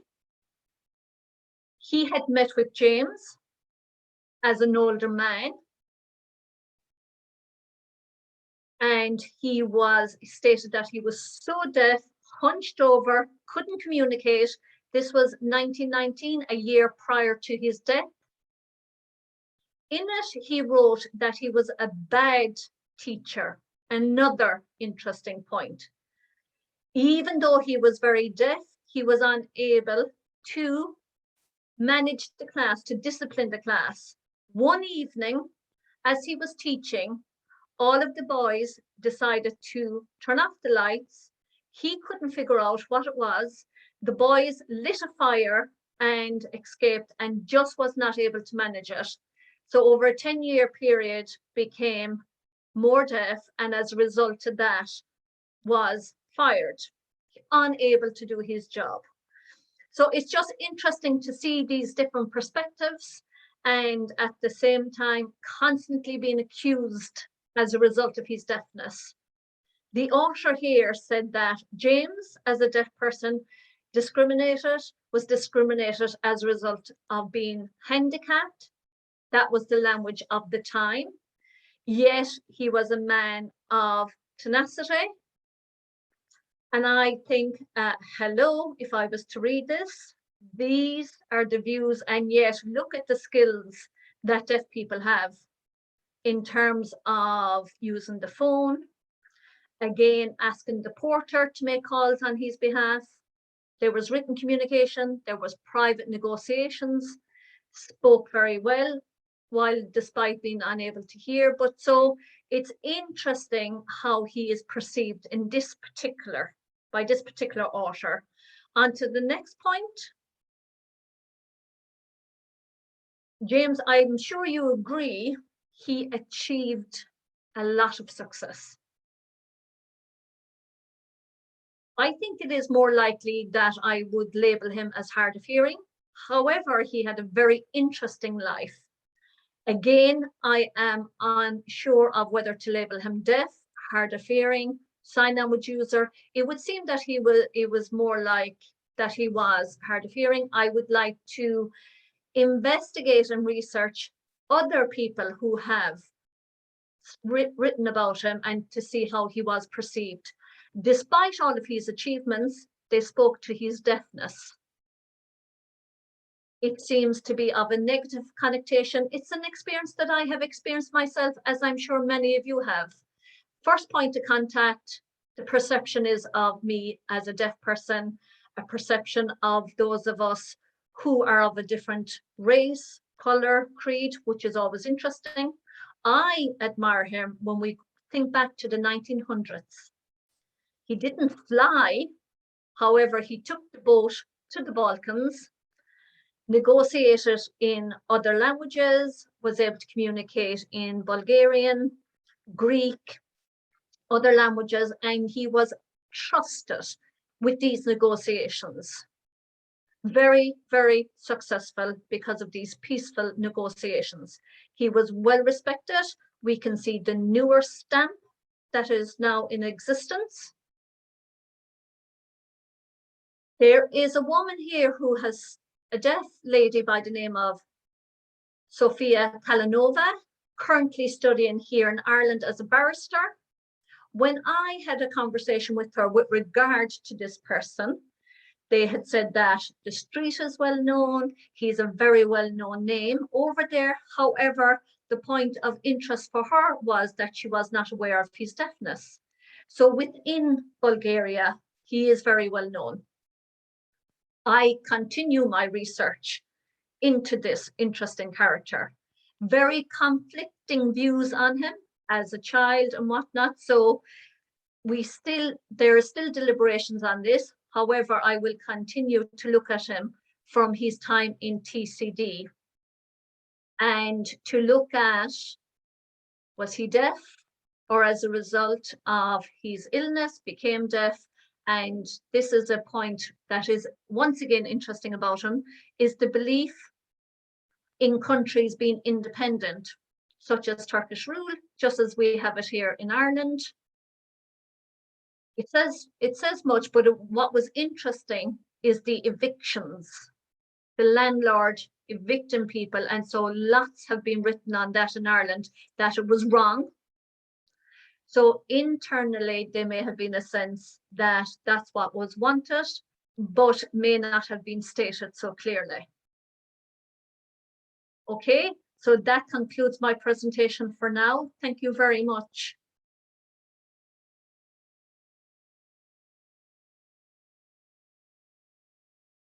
And I now hand over to Noel. Thank you, Dr. John Bosco, for your wonderful and interesting presentation. Interesting to see the lives of deaf people, be it deaf, deafened, sign language user. You, the audience, have an opportunity to raise a hand and to ask a question. So look at the feature for raise a hand. Once I sign your name, you may turn on your video. Brian will actually turn on your video once I mention your name. So once you raise a hand, we will do so. Okay, we are ready now for your questions.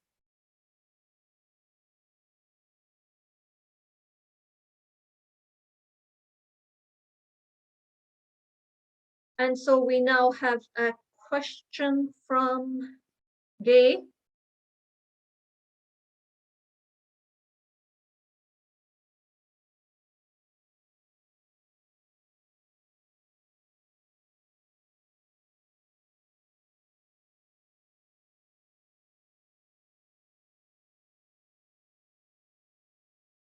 Apologies, I indeed am not gay.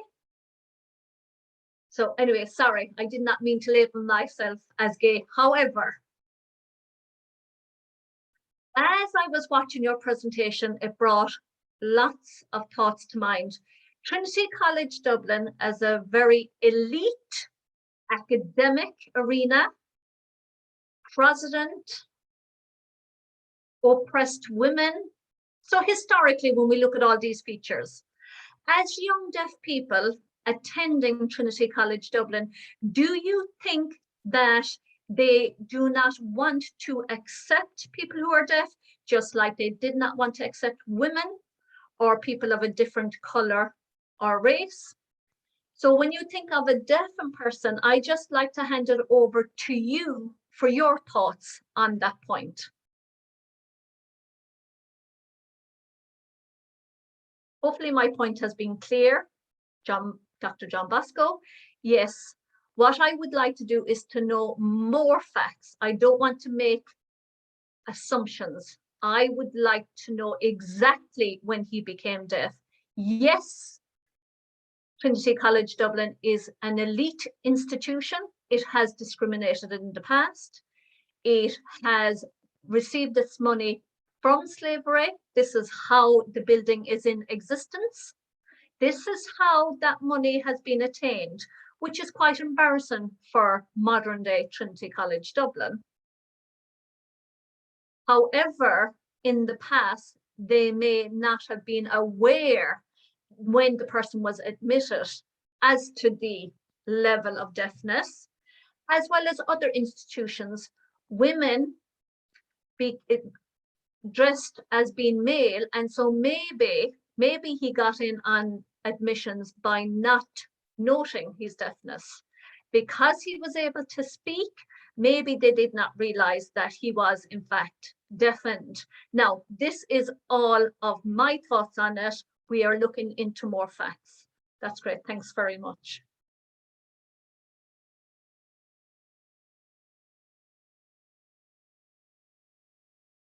Thank you, Philip, for your question. We have another person. So Brian, if I could ask you to turn on the video. Hi, Dr. John Bosco. Oh, Brian, it's you yourself. Apologies. Okay, you're double tasking. I was fascinated by your presentation, by the excerpts from all of the articles and books and all of the research. I'm intrigued by the "but they were deaf," and it always seems to be in a negative connotation, which is quite humorous at one level. My question to you is, if it was written by or signed by a deaf person, would they address this differently? What is your opinion on that? That, in fact, is actually a very good question. I do think that this deserves more research. We, as deaf people, would have a very different perception of it. In one book that I read, it was, despite his deafness, he was a man of huge talent. What does that mean? Now, I would like to be able to challenge these concepts.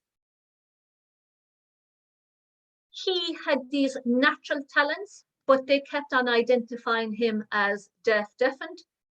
Within the classroom, it was quite funny when you think of the incident where the boys turned off the lights. I can just imagine doing that. I'm sure we have done that. And that it has been quite humorous. You know, hearing people might have tried this on us. This is one of many, many, many stories of these types of incidents. Brian, thank you. And to Noel, to say nobody else has raised a hand, and John Bosco would like to state that a question is in chat. Oh, actually, we have a question from Brendan Karen.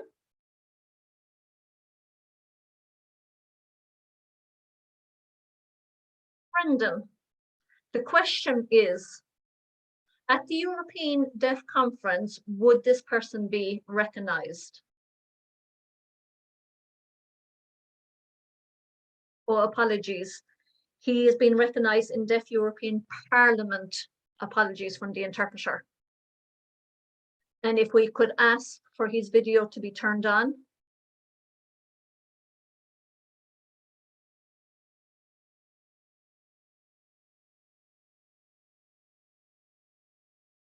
Hi, Brendan. I hope I can be seen clearly by you, Dr. John Bosco. In the chat, you would have seen my question. Again, I was fascinated by the evidence that you have given on this person. In my locality of Enniskillen, I would like to get more research on this person and his time here, looking at all of the political arenas that he was involved in. I wonder, was he recognised within the Deaf European Parliament? Is he a well-known figure? I'm interested about the political arena.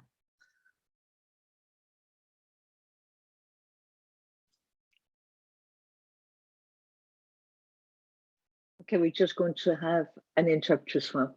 There we go.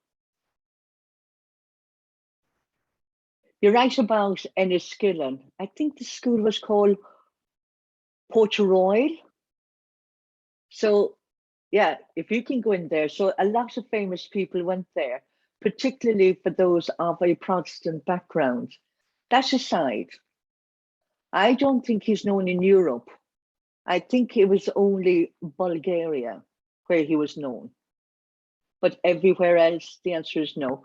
But there are many deaf people in Ireland that have visited Bulgaria on holidays. And I myself have never been there, but I want to be there. But I have said, have you visited the Jane Bushey? And they said, oh, I didn't know about that.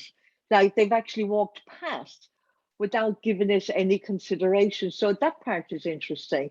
But no, I don't think it's been recognised by the European Parliament. Now, James died in 1920, so that was long before the Parliament. Brendan, thank you for that. Okay, thank you very much. Are there any other questions regarding James? No. There is one raised hand just to congratulate John. And that comes from Lynn. Just checking to see if there's any more questions. If yes, use the raised hand facility. No, there's nothing. Just wait a little bit more. No, don't be shy, people. Raise your hands. No, no, nothing.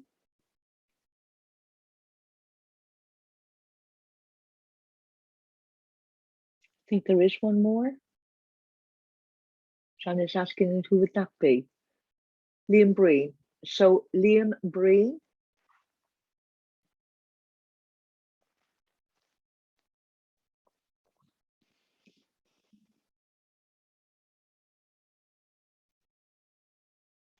Just a moment.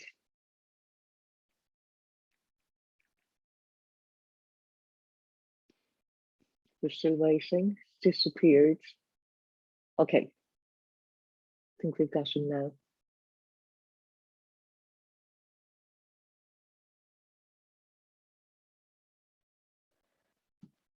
There we are. John Vasco, good to see you. Just asking him just to lower the screen. I am here in Kerry at the moment, and the broadband is not that great, so I'm going to do my best. Congratulations, John. Very interesting to see the different newspaper articles and so on.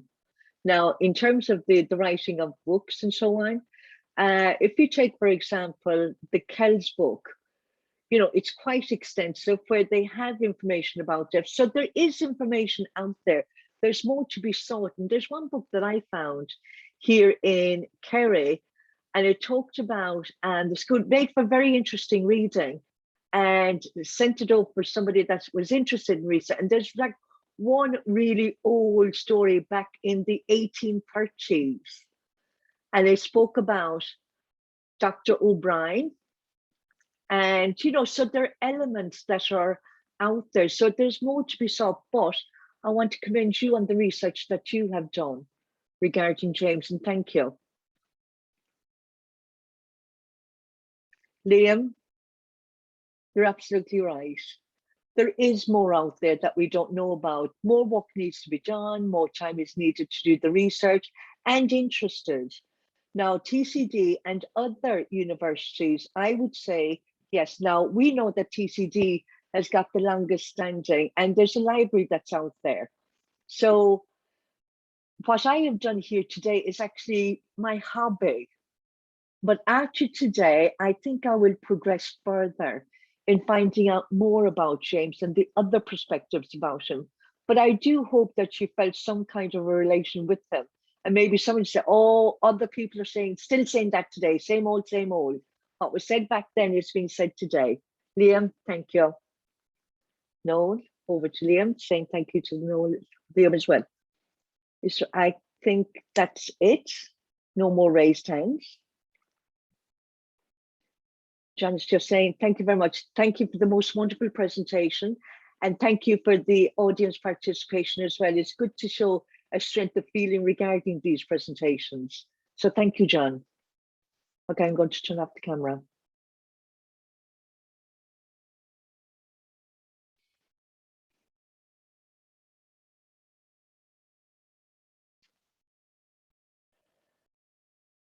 Okay, our next presentation is David Breslin. But I'd like to would like to make a statement first from the family of Eamon McDevitt.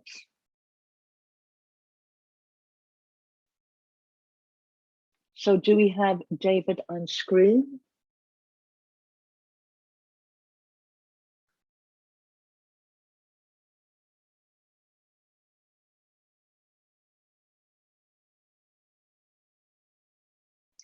We need David to lower the screen so that it can be seen.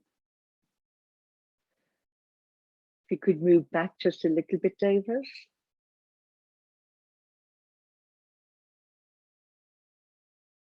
Is that okay?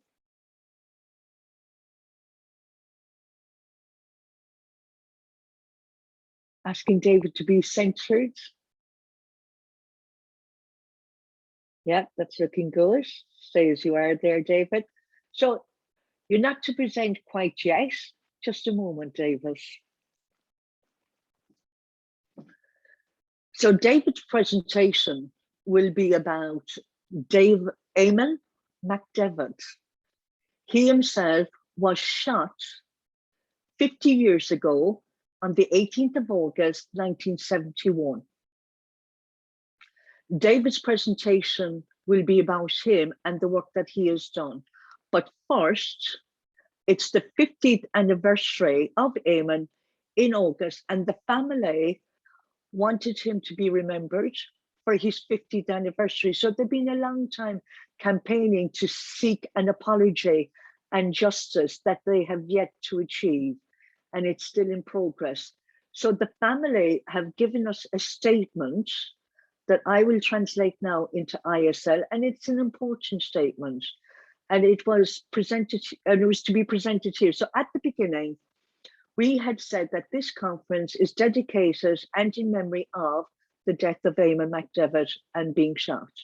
Now, David will talk about what it is that happened, but first I will translate the statement given by the family in ISL.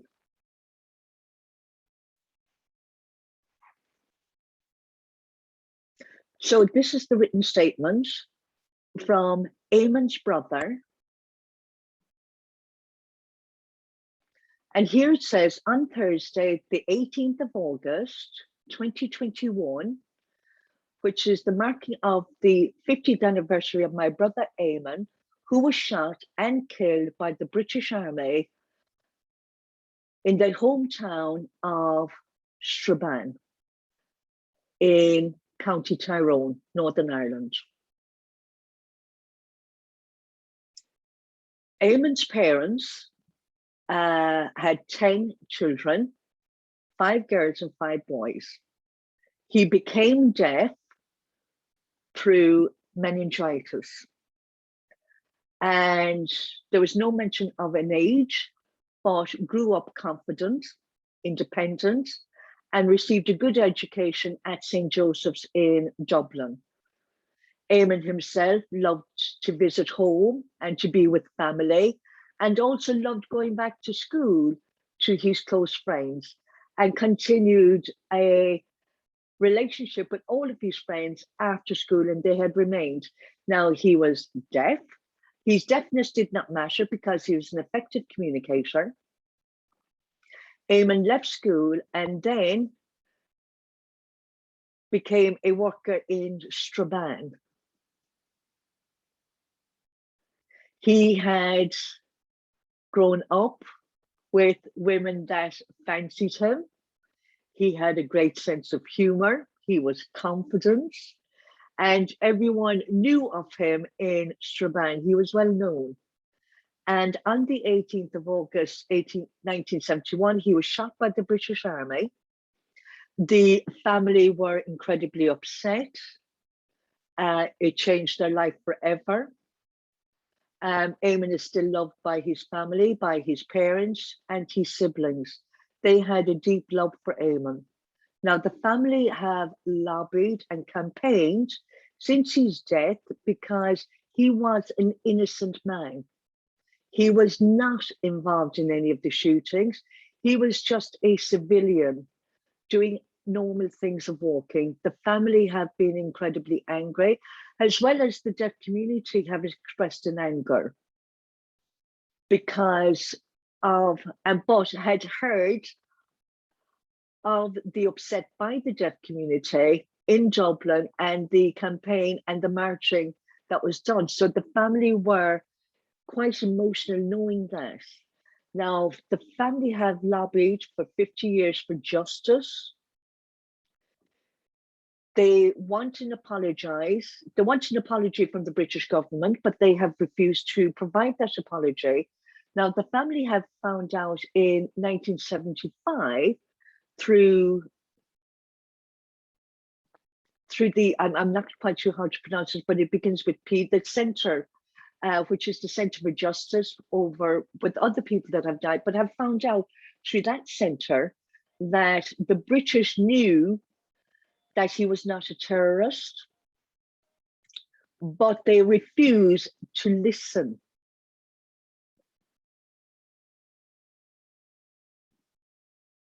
The family want to, they want the apologize. They are insisting on an apology, but the British won't give it. But the family now are in amnesty and openly saying that he was not involved. He was actually innocent, and he was shot for being innocent. And it showed the lack of respect in his memory. And because they have been consistently refused an apology, it is upsetting the family. But want to thank the Deaf Heritage Centre and the deaf community for keeping his memory alive. And Eamon's brother are saying that we are very proud of Eamon, and he is held in high respect, and that the deaf community was his second family. So acknowledging there was the first family, but also the deaf community. But thanks to David Breslin for campaigning on behalf of Eamon and for keeping his memory alive. So thanks have been given to you from the family. And as I said, this conference is in honor and memory of Eamon. So I'm now going to hand you over to David for his presentation.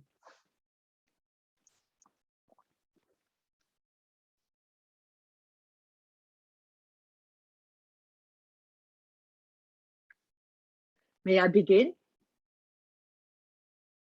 Are we ready?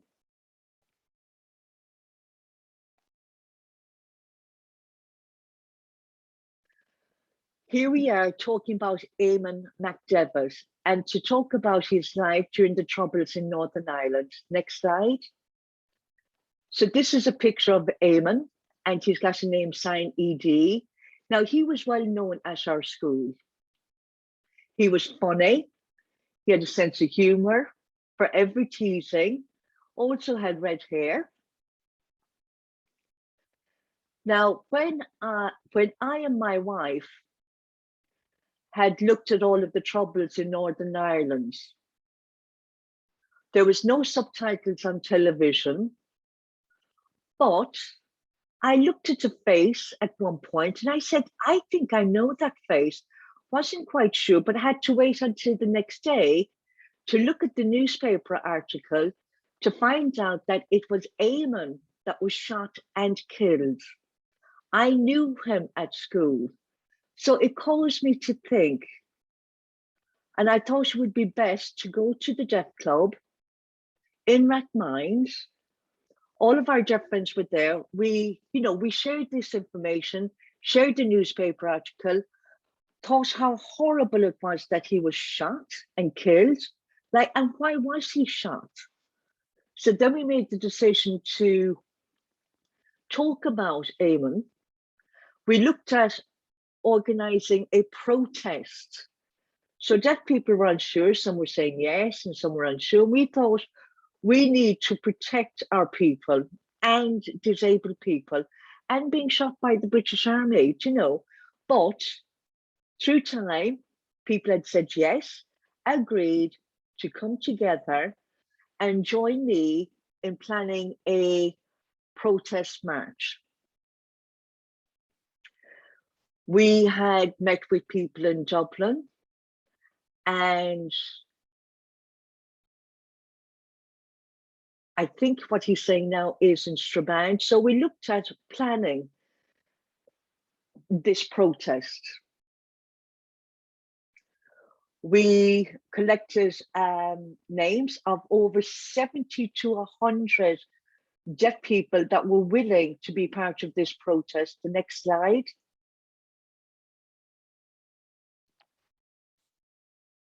So again, we looked at the people that had been shot.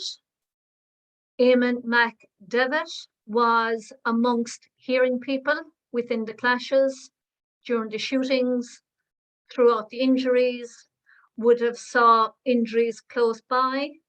So this continued, and they continued to mock the British soldiers, which in turn they started to shoot back at people.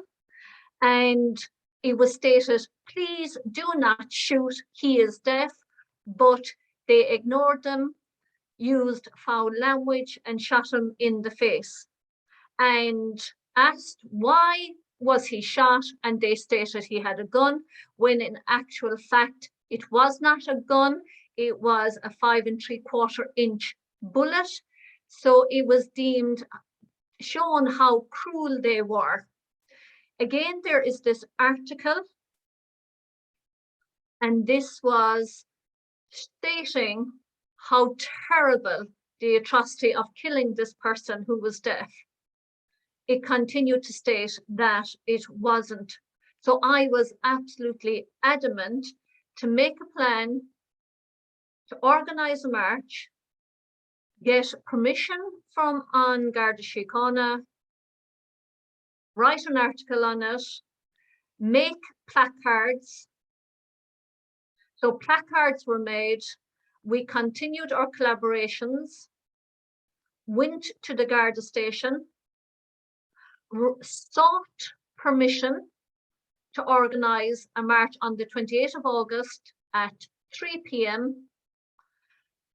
It was asked how many, and we had said it would be between 70 to 100. They asked, would we actually comply and make sure that it was a peaceful and respectful protest, which we were all in understanding about. Yes, indeed, it was going to be a peaceful protest, and we got the go-ahead. So we were delighted to announce the march was to go ahead on the 28th of August. So if you can see it here, once we were all in approval, there was also a committee, and it got out there that this was being organized, and it was important that we get in contact with the IDS to make sure that we would have interpreters. So the word did get out there that it was important that maybe we attend a meeting with the National Association for the Deaf. And we actually were in negotiations with staff member with regard to this. And it was stated not to go ahead. However, we were adamant that the arrangements were made. We were not going to cancel the event. And I left the meeting, continued with the negotiations to organize the day of the protest, arranged where to meet, what time. We made contact with the Irish Independent as well as other national papers, and we all were to meet for 2:30. And so we can see where the monument was in Dublin, and we were to meet opposite Trinity College Dublin. And it was well attended, and it was a great day. We handed out placards. We all came together as a collective. The Garda Síochána were in attendance, ensuring that it was a peaceful protest. The march began at 3 p.m. from Trinity College Dublin, where we noted the time at the clock in Trinity College Dublin. Again, the Garda Síochána were dispersing people to ensure that we could walk easily down the main roads. We could see people clapping and cheering us, reading our placards as we went along the streets. And it was a very peaceful protest. We were all well behaved. And then we turned by St. Stephen's Green, took a right, continued down the streets in a peaceful protest. So then we got down to the Ivory House, stopped there. If we look at the next presentation.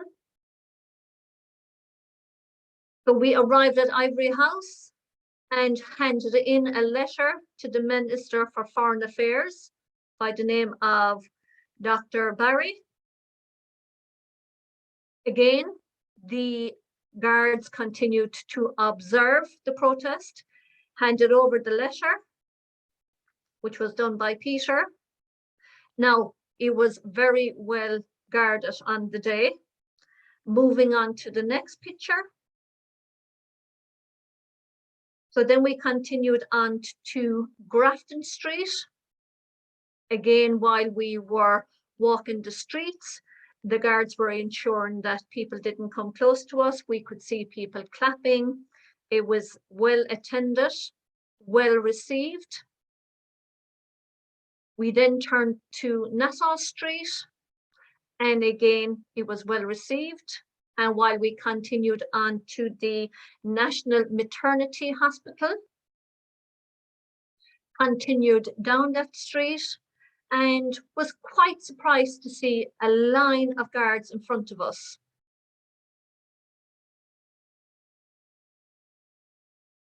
And then we arrived at the front of the English Embassy, and at that point were asked not to continue. So then three people were allowed to, we'll just move on. This is our protest. This is passing the National Maternity Hospital. And at this point, as we were coming to the English Embassy, we can see that the guards were stopping us for going any further. And at this point, only 3 of us were allowed to move forward. I don't know, was it that they were in fear of what was going to be in the letter? Did they think that we were planting a bomb of some sort? But we handed over the letter to John, to the director. Apologies, the interpreter is not getting the spelling. But it was the Minister of Foreign Affairs in England that it was being handed over to. Again, the guards were looking at us, and we then stood there for 3 minutes of silence in respect of Eamon, who had passed. So for this slide, once they had received the letter, the guards motioned for us to disperse. Prior to dispersing, we thanked everybody for their attendance and involvement in this march, congratulating everybody on being well behaved. And as deaf protesters, they were laying down their placards, which I collected, brought back to the car, and congratulated every deaf person in attendance. And you can see that they were wearing the black ribbon in memory of Eamon McDevitt. So we collected all of those ribbons and placards. It was a very peaceful march. I know that if we did not follow the rules that were imposed on us, that we may have been imprisoned. So 6 months after the march, when I was in work, there was one evening we had heard that there was blood and tears, an awful protest that went on. And when I went home, I could see that there was a very large group of people in attendance at the English Embassy. I very, very quietly went to the back of the, if you see here in the railings, at the back of the crowd here, I was that person. I was one of those people in attendance. I could see what was happening. The crowds got bigger and bigger. More people were in attendance. It was impossible to move out of this area with all of the people. And then stones were fired. There was a lot of kerfuffle going on, and the guards were not in a position to manage it. It got out of control. I saw with my own hands rocks being thrown. There was also grenades being thrown.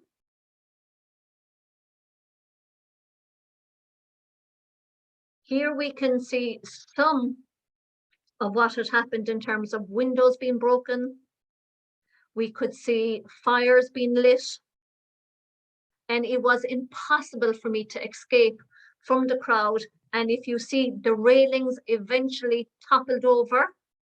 It was a very, very, very eventful and very difficult place to be in at that time. So I eventually managed to get on my bike and return home. And I couldn't believe when I saw the fires on the news that night. It was awful. So this was a 200-year-old building that was being destroyed alongside other buildings. The following day when I went to work, I passed the buildings again, and it was awful to see what had happened from the night before. I had also collected some things that were left there so that I could have it as part of the Heritage Centre. It was an awful, awful night of fire and skirmishes and the guards trying to manage the crowds. It was very, very, very, very difficult to be in this scenario, considering what we had experienced for our march 6 months prior. And this building was on fire. It was awful to see. It was such a disgrace to Ireland that it should have been a lot more peaceful. And unfortunately, it was a very, very negative event. Okay, so that's that presentation.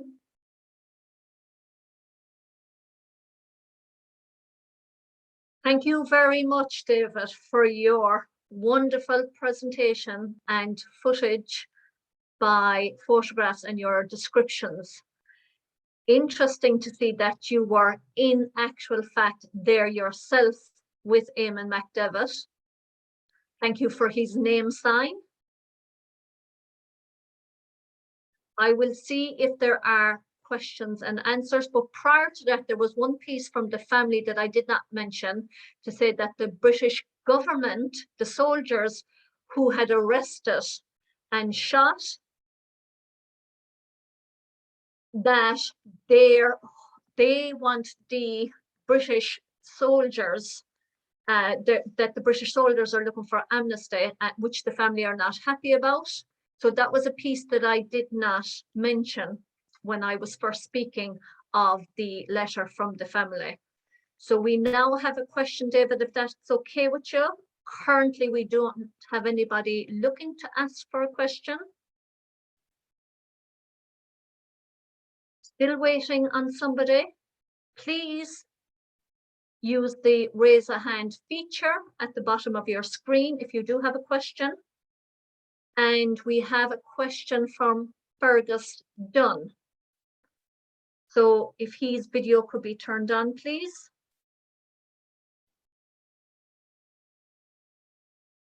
In the chat, it says, congratulations on your presentation.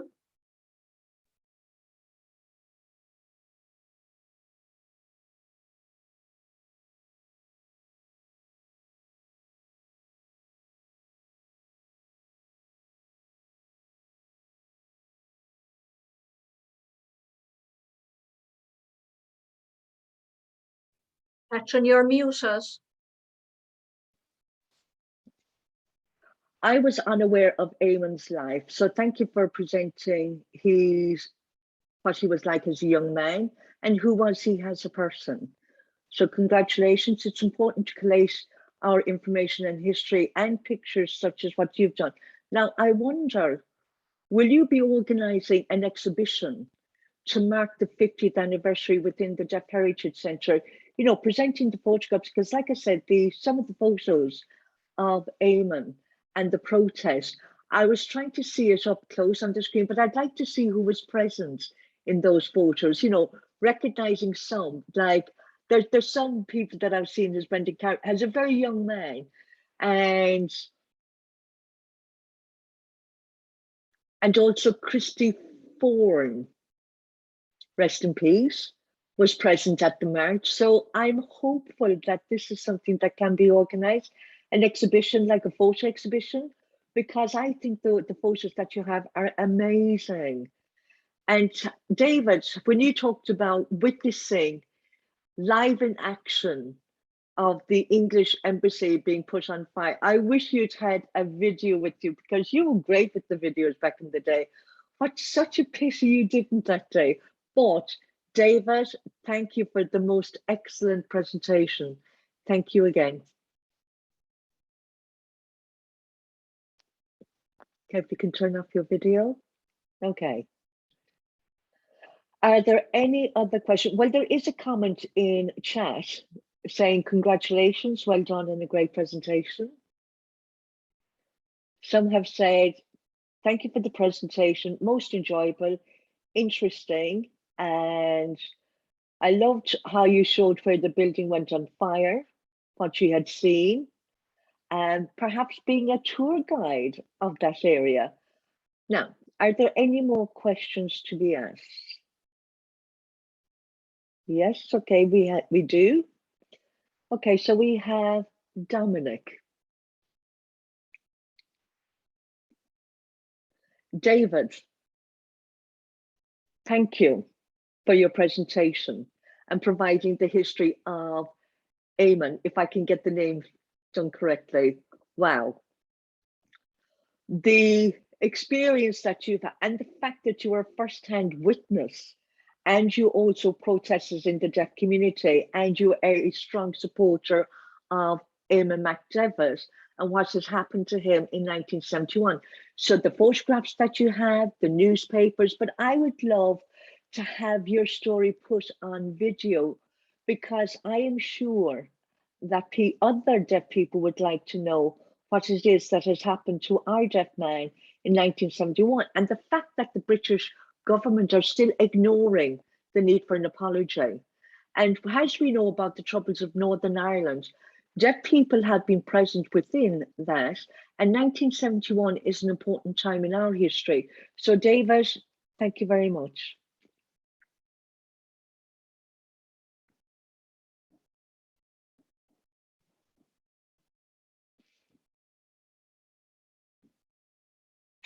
The next is Annie Murphy.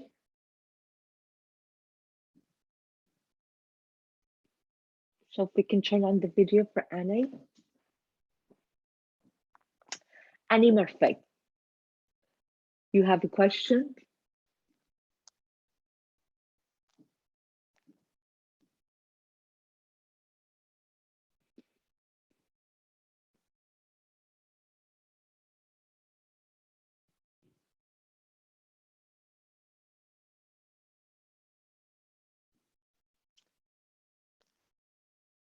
Still waiting for Annie Murphy to turn on the video. David is just asking who. So it's Annie Murphy.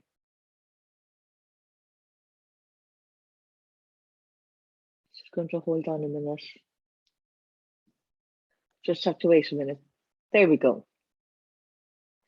Sorry, technology. I'm very naive with technology. Anyway, hello, David. What a very interesting history you have shared, and very emotive. Now, I think you should have a video with DHC, and why not organize a group tour to show how the story unfolded in action. Maybe it could be done, you know, perhaps a bus tour that could be organized. But I want to thank you. It was an absolute wow. 1971, I was a baby. I obviously would not have known what would have happened back up there. But David, I just want to say thank you. David, I believe that we were the first deaf group in the world that did a protest. I think Ireland was the first. So very proud to know that it was not organized by hearing. It was organized by us as deaf people, not hearing. So can you imagine that? We did not needed our hand held. We did not need to be guided. So from the start to the finish, without any trouble, we had a peaceful protest. That was good and incredibly brave. Well done. You need to show that braveness out there. So well done, you.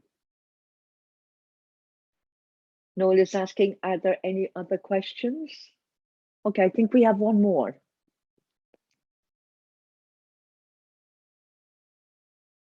I think it's Philip. Philip.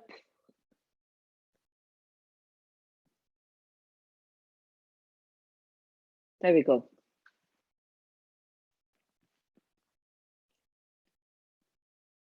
Can't see if I'm on or not.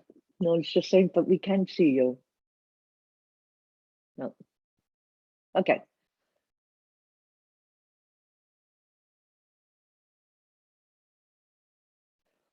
Well done. My hat off to you. When I think about what it is that the NAD had said to you and the oppression there, but you ignored it. You ignored what they had to say. 1971, hearing people were in control. It wasn't about deaf culture. That was completely ignored. But you, being brave and resistant, I commend you. I take my hat off to you. Well done, you, David.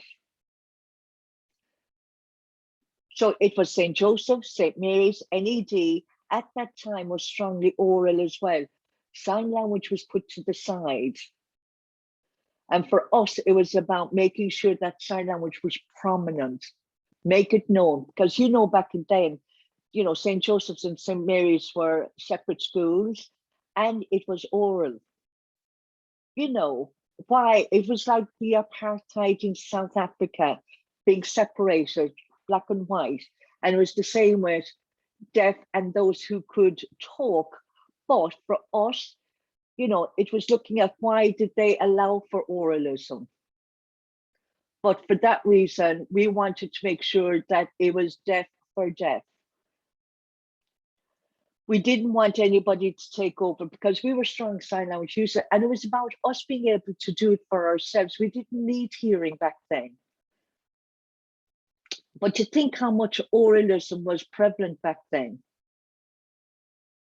and reading through how oralism became more prominent, and people are saying, oh, you know, you can talk well, and just why did they hide sign language? For me, it was important that sign language needed to be out there in public. Let, you know, and show deaf people are proud deaf people and just show that we were strong. Philip's just saying, thank you, David.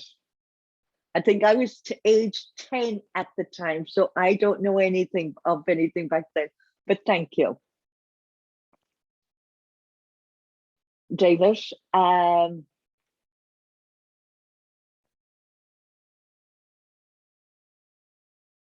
we only received very little notification about what it is that we have done. So it is important to talk about Eamon being shot, what happened to him, what was happening for deaf people.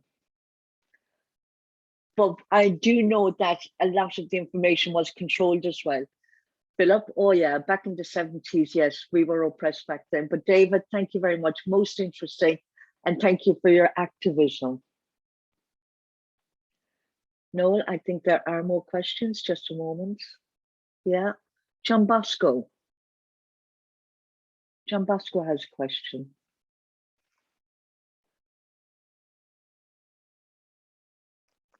David, can you see me?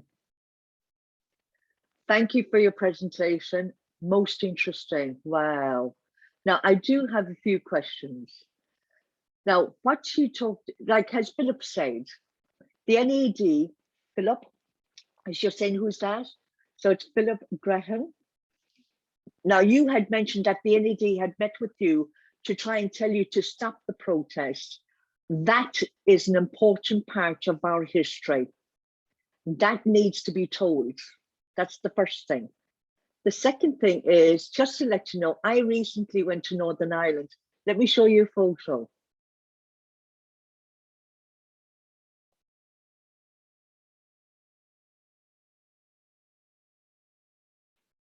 I actually went to Eamon McDevitt's grave.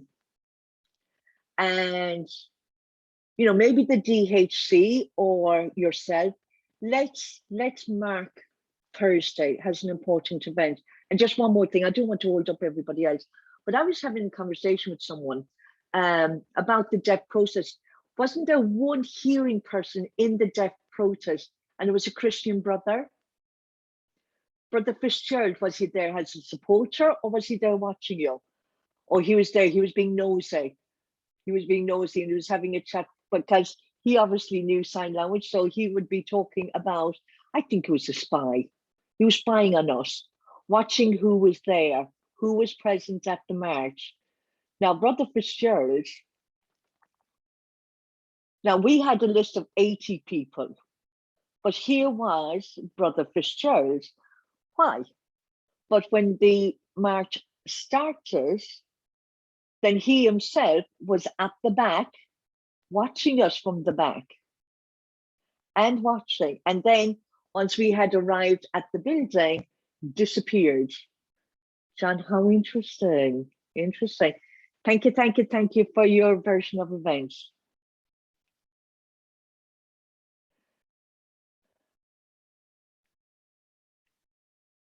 I think he's talking about Father Cleary. I'm talking about the brothers. But here we have Brother Fitzgerald that arrived. And Brother, I think it's Brother Cleary, it's beginning with the letter C.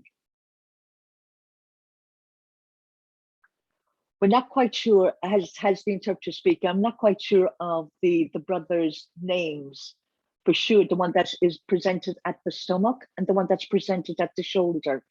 But various people were present, and there was another person with the name F at the elbow. But on the day, there was one brother definitely present on the day, and it's the F at the stomach. So if anybody knows the proper name, just let me know. John's just saying, incredibly interesting, thank you. Now, we now got Brendan Karen.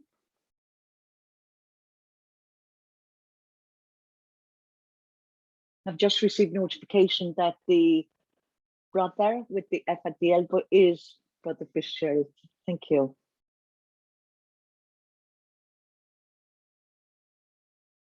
Just checking. Can people see me okay? The answer is yes. All right, okay. I couldn't see anything just for a while. Anyway, what's important is that you can see me. David, thank you for your presentation. Excellent. Can you see me okay? Right, okay. David, thank you for your presentation. Wow. But what was unfortunate is that the quality of the signing wasn't quite clear, but I do know about the background. But I want to talk about John Bosco visiting the grave at Strabane. Now, that on Wednesday, on the 50th anniversary, right, we will be present, the family will be present for a candlelight procession in memory of Eamon. And that will be happening at 6 o'clock in the evening, for your information. If anybody's interested in coming along, 6 o'clock. But whether or not an interpreter will be present, we do not know. I only received an invitation quite recently, but I don't know the answer about any questions, but I will find out later.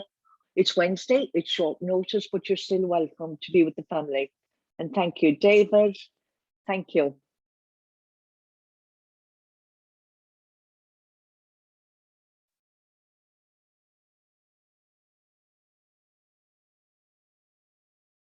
Okay, and we have another question from the floor.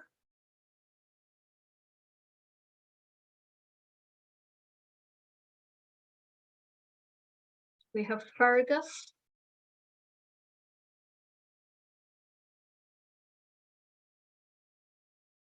Hi again. Apologies, I'm gone to black and white. David, you've gone back in time. we are now looking at black and white footage of yourself. Okay.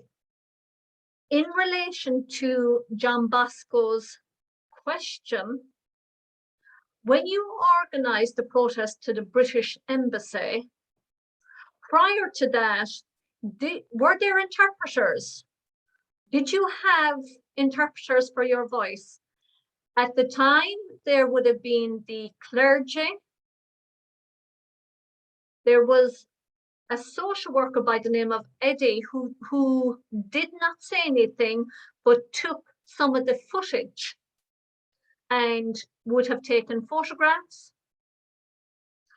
He was not a part of the protest per se, because that was deaf people only. You had mentioned Brother Forrester. I was amazed to think that he was in attendance. No doubt at the very last minute they got word and he was sent, you know, to watch what was going on. Maybe he was sent by the NAD. Now I'm sure that Father Cleary and whatnot were on holidays and were not able to be in attendance, because no doubt the protest would not have gone ahead if they had anything to do with it. David, also just to say that as past pupils, very often we still were very obedient to them, but there were a few of us characters who were not willing to be submissive to the Christian Brothers upon completion of school. Fergus, just to say, to think that you organized this in 1971, it is a very historic moment. I really do hope that you will document this in print for all of us to know. And once again, David, thank you very much. No, thank you, Fergus.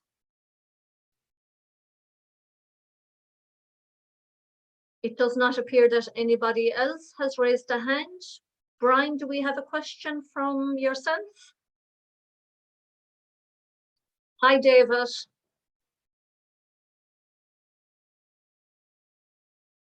I am now very, very angry as a result of this presentation.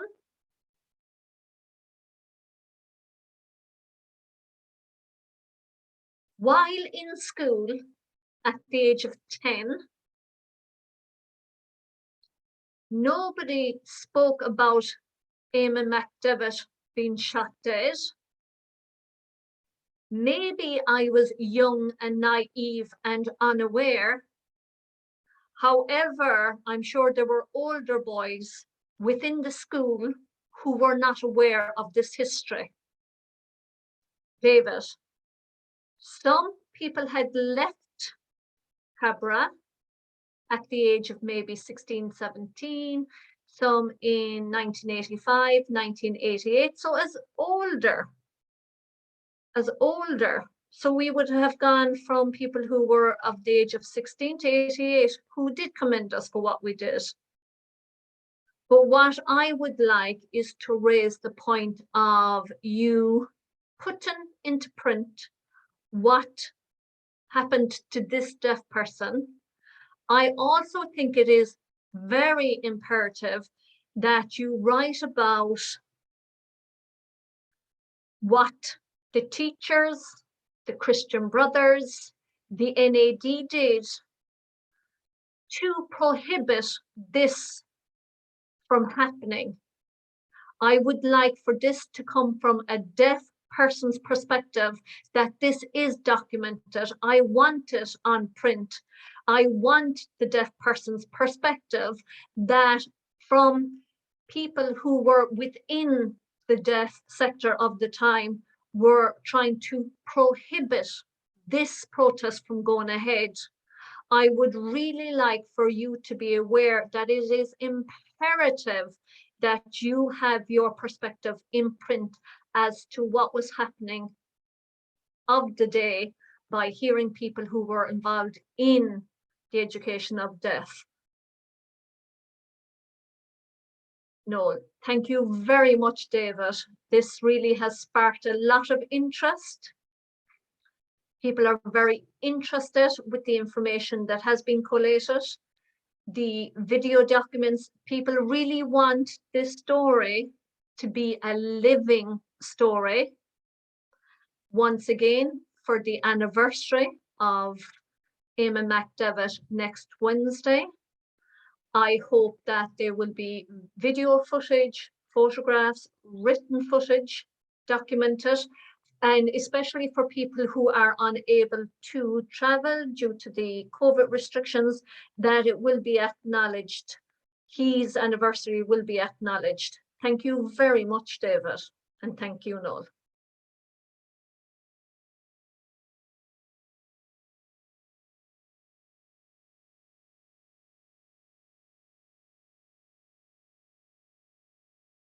Just to say that there is another query from Sen Dunn. Can we get David back in? Oh, no, apologies. The query is to check what is the lunch break time.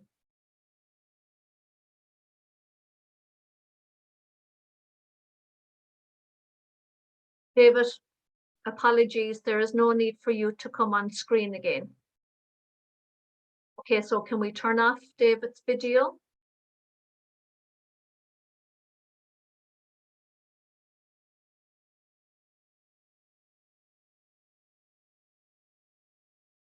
Just looking at the schedule for today's program, we are not following the program. We are running ahead of time. We are now coming up to 5 to 12. I'm sure the interpreters would be very happy. So if we have a break from 12 to 1 o'clock, so we're looking at amending the program. So let's see if that has been confirmed. Okay, so I will be presenting next, then Cormac Leonard, then Sister Marius. So there will be 3 presentations. So if I could ask everybody to return after lunch at 1 p.m. So we will go from 12 to 1. I will see everybody at 1 o'clock.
Hope everybody enjoyed your lunch and welcome back. Now, before our next presentation, we spoke about the statement from Eamon McDevitt and the newspaper article, and it does talk about the 18th of August. So there is a newspaper article that has now been presented to us, and if we can show it on screen. So we just have to wait a moment.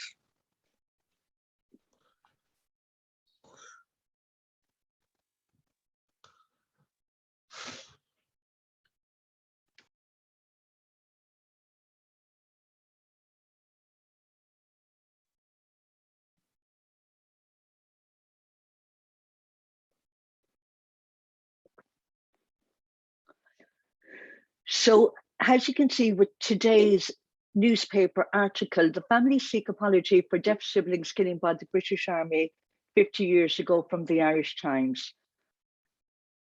So you can see the picture being presented here. And looking at it now, so 50 years ago, David Breslin watched from his living room in Dublin on the evening news showing the worst situation in Northern Ireland's troubles and conflicts. The man, Eamon McDevitt, was shot and killed by the British Army in Strabane, County Tyrone. David Breslin found out through the death in the newspaper of his friend with the name. So Eamon McDevitt was his friend. Now, I'm not going to go through all of it, but it's just, this is now in today's Irish Times, So please do take the time to have a look at it. Important news, obviously. And Wednesday, the 18th of August, is his anniversary.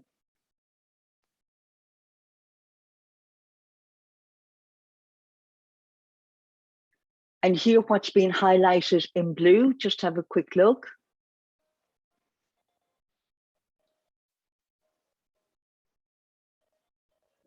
So it talks about today's online conference, so that's exciting. That's good. This is good publicity. Thank you.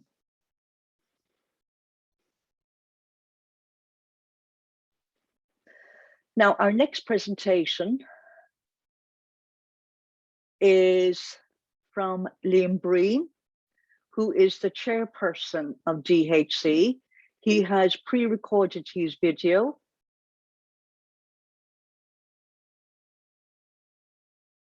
And this is about deaf trade.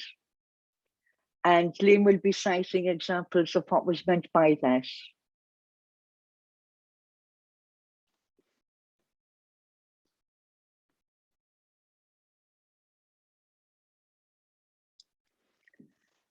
Hello there. My name is Liam Breen, and I have the name sign LB.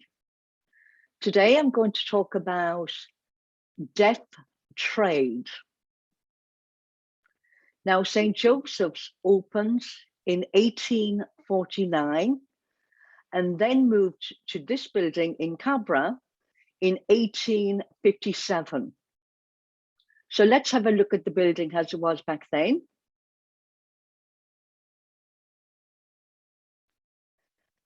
That is the outside of the building. And outside in the backyard is another picture. Let's have a look. So you will have seen the buildings in further forward and a garden space. Now you may remember, well, back then there would have been 2 toilets outside, but before those toilets were built, in 1870, 2 Christian brothers had a conversation and decided that the boys at the deaf school, the deaf boys school, that they learn a trade, different types of trade in school, so that once the pupils finished their education at 3 o'clock, they would go to the various workshops in the workhouse. Now, there is different work areas where boys had the opportunity of choosing which work to do. So we're now going to look at an aerial view of the work area. Can you see that? An aerial view. So there's the front of St. Joseph's building and the backyard, the play yard. But on closer inspection, you know, we had to zoom in. So it looks like this. So it's a long group of buildings. What I have done is actually type the words of each room. So going from the left to the right are the rooms. So one was the carpentry room. Next to that was the baker's room. And the sign for baker back in the day was done by the elbow. So in order to bake, one did it with their elbows rather than kneading by hand. The third one is harness making. And it's a harness made for horses using leather. I will explain that particular photo a little bit later. The fourth room was the boot maker. So it's the making and repairing of shoes. The fifth room was wire maker through the use of machinery. And that would be to use various types of jewelry. And the last room was the tailoring room. So it's the making of jackets, shirts, trousers. There were other activities that one could do: gardening, farming, and cleaning. So let's have a look at this photo.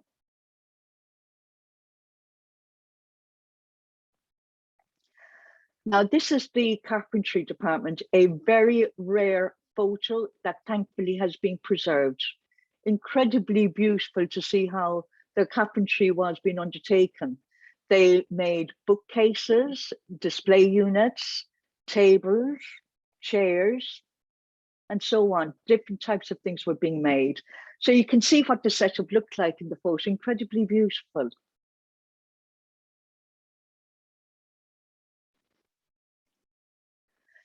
The second room beside the carpentry was the baker's room, again using the old sign. Unfortunately, no photographs have been preserved, which is a pity, but we do have a beautiful drawing that captures what the building looked like from the outside. This was the second room, and this was the making of batch breads, beautiful loaf bread that was soft, and these were made to feed the boys. So the boys learned how to make bread and cakes and so on through the use of the old, possibly with the steam room, steam fire. Again, another interesting scenario. The third room, let's have a look.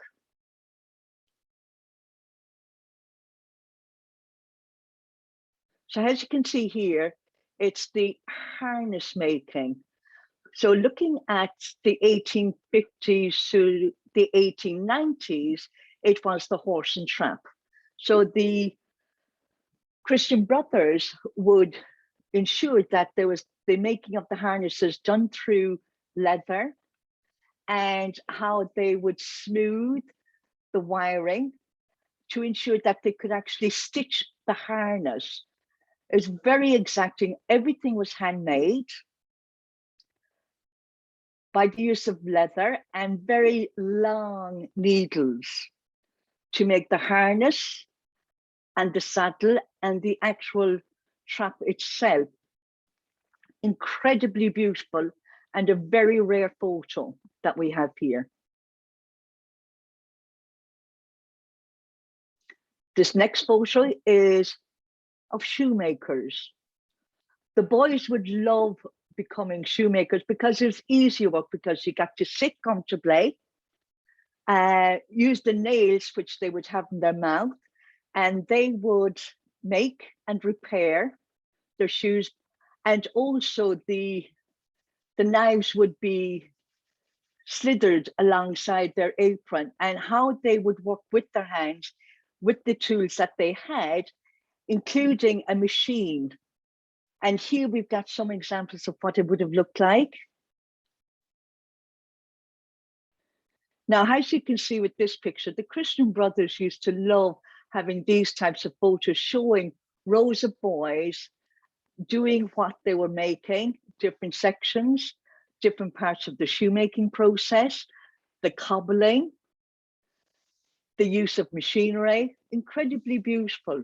Now, there are two charts that can be seen hanging at the back of the wall. You can see it, but you can't see it up close. So what we have done is try to bring it up close. Let's have a look.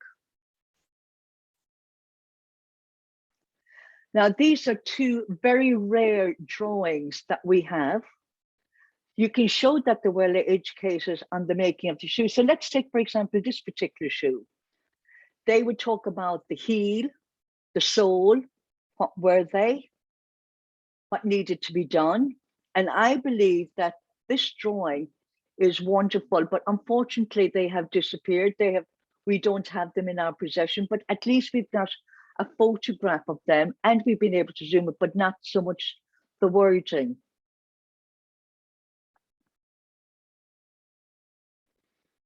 So here we have the boys tailoring, legs crossed, making suits, different types of clothing, trousers, shirts, hats, all types were made and learned.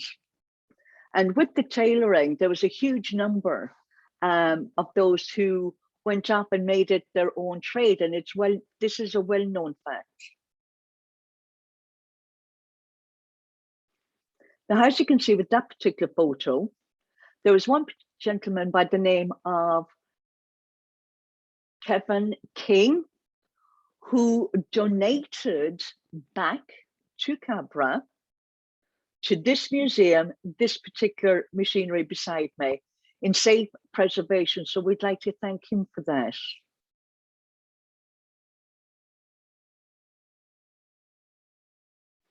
Here we have a photo of a very precious photo of the President of Ireland who came to visit Cabra by the name of William Cosgrave. He came as a friend of the few of the Christian brothers that he would have met and spoken with in support of, and was interested. And also his son often played football with the boys of Cabra, and it was most enjoyable. And his home was near in Castle Rock, so nearby. Next.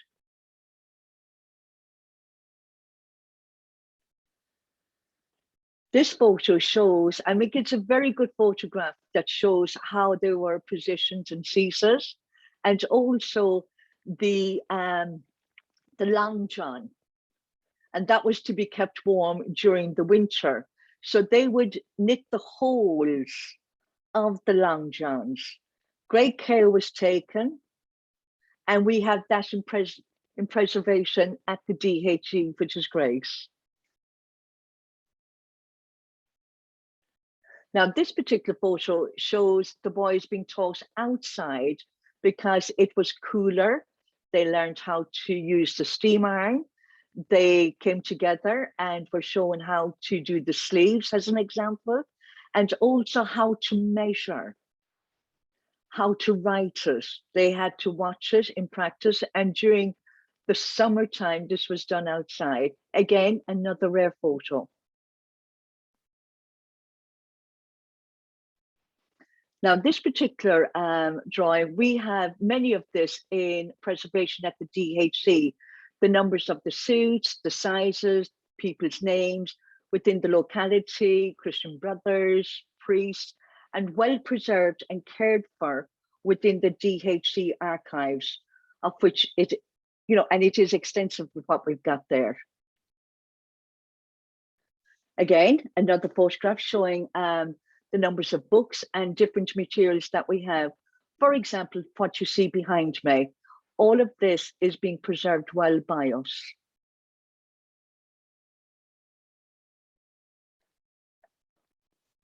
It is great that there were drawings that were present and to enable the boys could learn, understand the words through pictures, showing what the sewing, how to sew, how to do the hanging, incredible, beautiful drawings, again, being preserved. That particular photograph shows the wire making, and jewelry could be made, also socks, shoes, and all of this was done by the machinery that they had, and the boys were allowed to use and learn how to make those by the use of machines. There are records from the census that shows how many in Ireland of deaf people working in business, both men and women, have been cited. So let's take a look.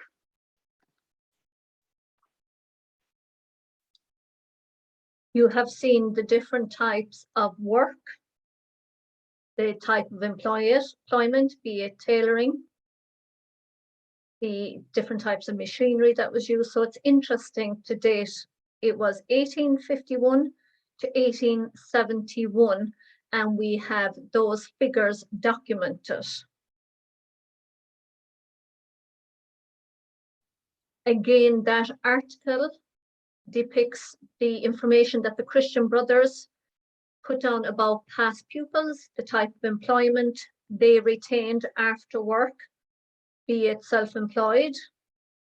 So once the boys were due to leave, the Christian brothers would get in contact with local businesses to seek employment for those pupils. So it's very useful that we have this information documented. This also is a very beautiful photograph and information documented.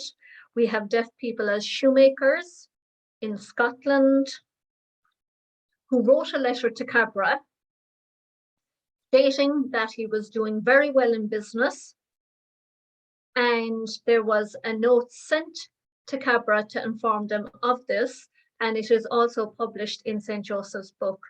It is a real proud moment of the picture with himself and his wife.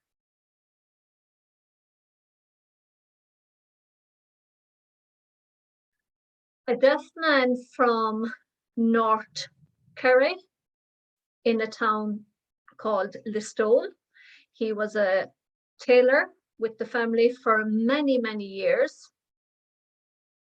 He is deceased. However, his son was willing to donate the tailoring materials which he had in his workshop, which has been of great interest to us here in DHC for preservation. And it is beautiful to have these artifacts.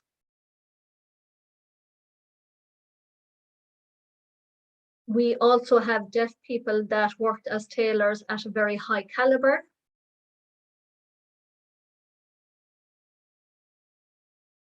This final picture is one of interest. Boys, when they were learning their carpentry skills, and they have continued to learn these skills in the current day school known as Holy Family. So the ex-pupils of St. Joseph's were trained up in woodwork and carpentry. They did architectural designs.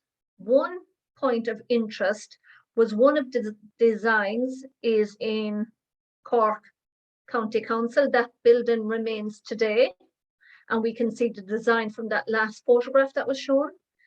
I have asked around, but do not have a copy, but it is great to see that it is in existence today with people such as Edward Miles, who has done a model of St. Joseph's and has put in great detail of each of the windows and each piece of the building of St. Joseph's. I hope this has been of interest. Hope you enjoyed watching the presentation. Thank you.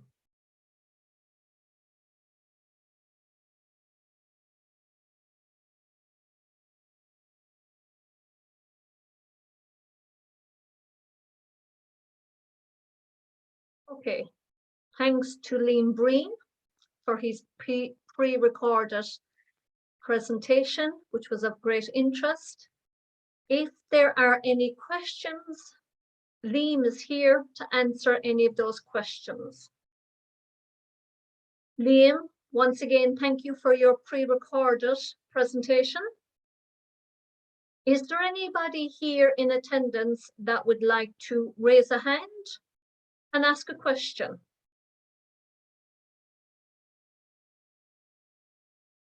Nobody as of yet. We are still waiting. Again, does anybody have a question based on the presentation by Liam Breen?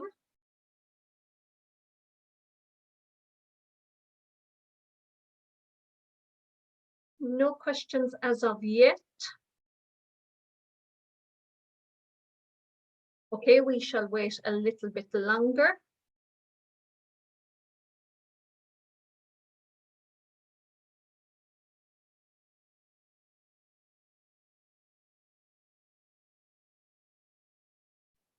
Okay, I have a question for you. I hope you don't mind me asking a question. No, that's fine. A shoemaker by the name of James Wolfe, he would have told me of a story. Would you be able to expand on it? He himself was deaf from Newcastle West in County Limerick.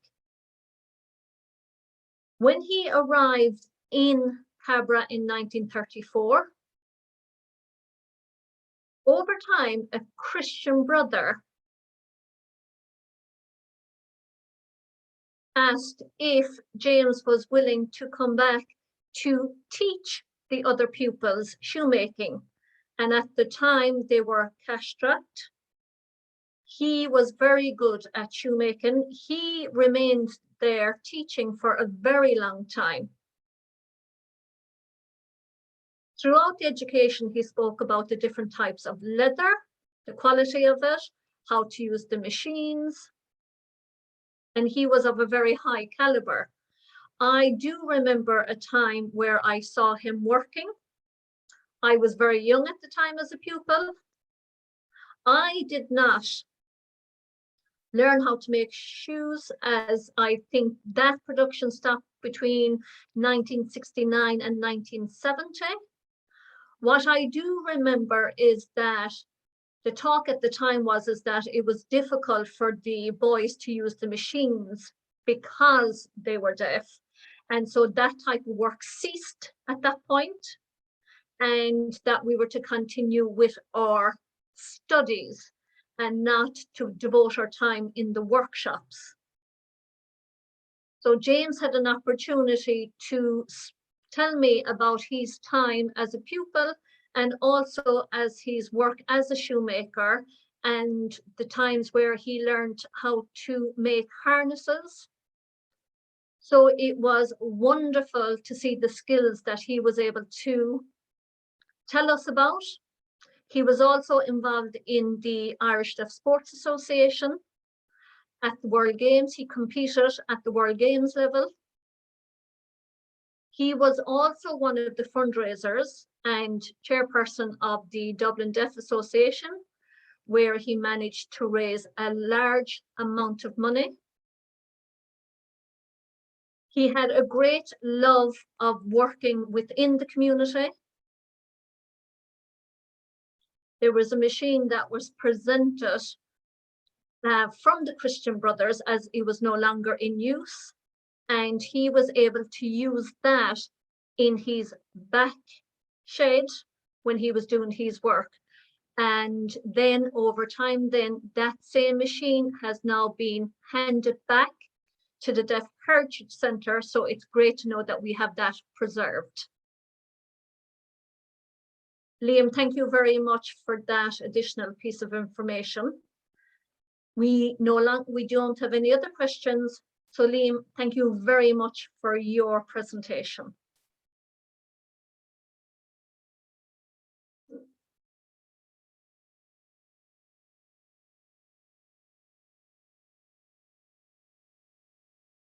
Okay, there's an aside conversation going on with technical support. We will now move on to a presentation about the Deaf Revolutionary by myself, and the person's name is Charles J. Kicken from Canada. I myself originally was from Tipperary, and he was from Mullinahone, which is a border county of where I was living. Growing up, I was not familiar with this character. Books had been published on him, but at the time I did not know that he was deaf. As John Bosco would have mentioned in his presentation this morning, there were keynote figures that people were familiar with, but we did not know the piece about them being deaf. So we don't know if the person was culturally deaf or not. What we do know is as follows. This is a picture of Charles. This is what he looked like. He was a poet, novelist, and journalist, an academic, born in Tipperary on the 9th of May, 1828. It's imperative that we note his date of birth. He went to the President's School in Claremont in 1816, which had been established. This school was established prior to the establishment of St. Mary's and St. Joseph's, which would have been established in 1849 for St. Joseph's and then to Cabra in 1857. He was born hearing, died in Blackrock. This was a rebel county. He's the area where he lived. So as an old retired person, he lived here. He was a deaf rebel, a member of the IRB. which would have been the equivalent of the IRA, which is not the same as we know the IRA of current day. He was well known from writing letters. He has written 3 books. The first being Knocknago, which spoke about his home in Tipperary, published in the late 1890s, circa 1890s to 1940. So that publication, people loved reading these, children loved reading these, they were read in schools. Not too sure why the changes had been made, but over time these did change. So he was known through letter writing, personal writing. He had spoken about deaf people. He also spoke about hearing people. So people spoke about Charles. So these were hearing people. At times it was noted that he was deaf. It was noted the language of a deaf and dumb person, difficulties in communication. So moving on to the next slide of Kickham's family. His father had a drapery shop in the village of Knocknago, again, border to where I lived in Tipperary. His father owned a drapery shop, was well known in the area. The mother was affiliated with the Fenians, trying to take over from British rule in the 1800s, where Britain colonized. Then there was the Union Act that was signed into place.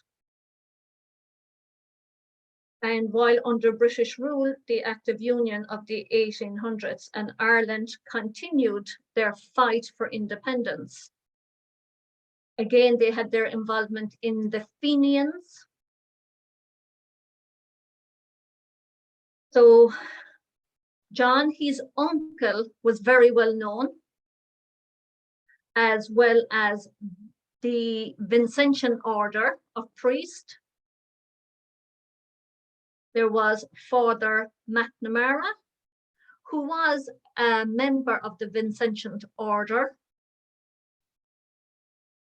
And there is the relationship here. So this was within the Catholic Institute of the Deaf. So Father McNamara, a Vincentian. So that was an uncle. They campaigned against British rule and continued their fight for independence. They continued to do this for a long time. How he became deaf.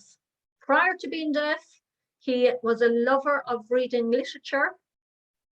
He had a strong desire to become a doctor. And at the age of 13, he became deaf by a gunpowder shot. So you can see the item at the top of the screen. It was an accident by all accounts. And so the explosion was close to his eye, so became partially sighted and became deafened over time. And so he was a hearing person, managed himself like a hearing person after this loss.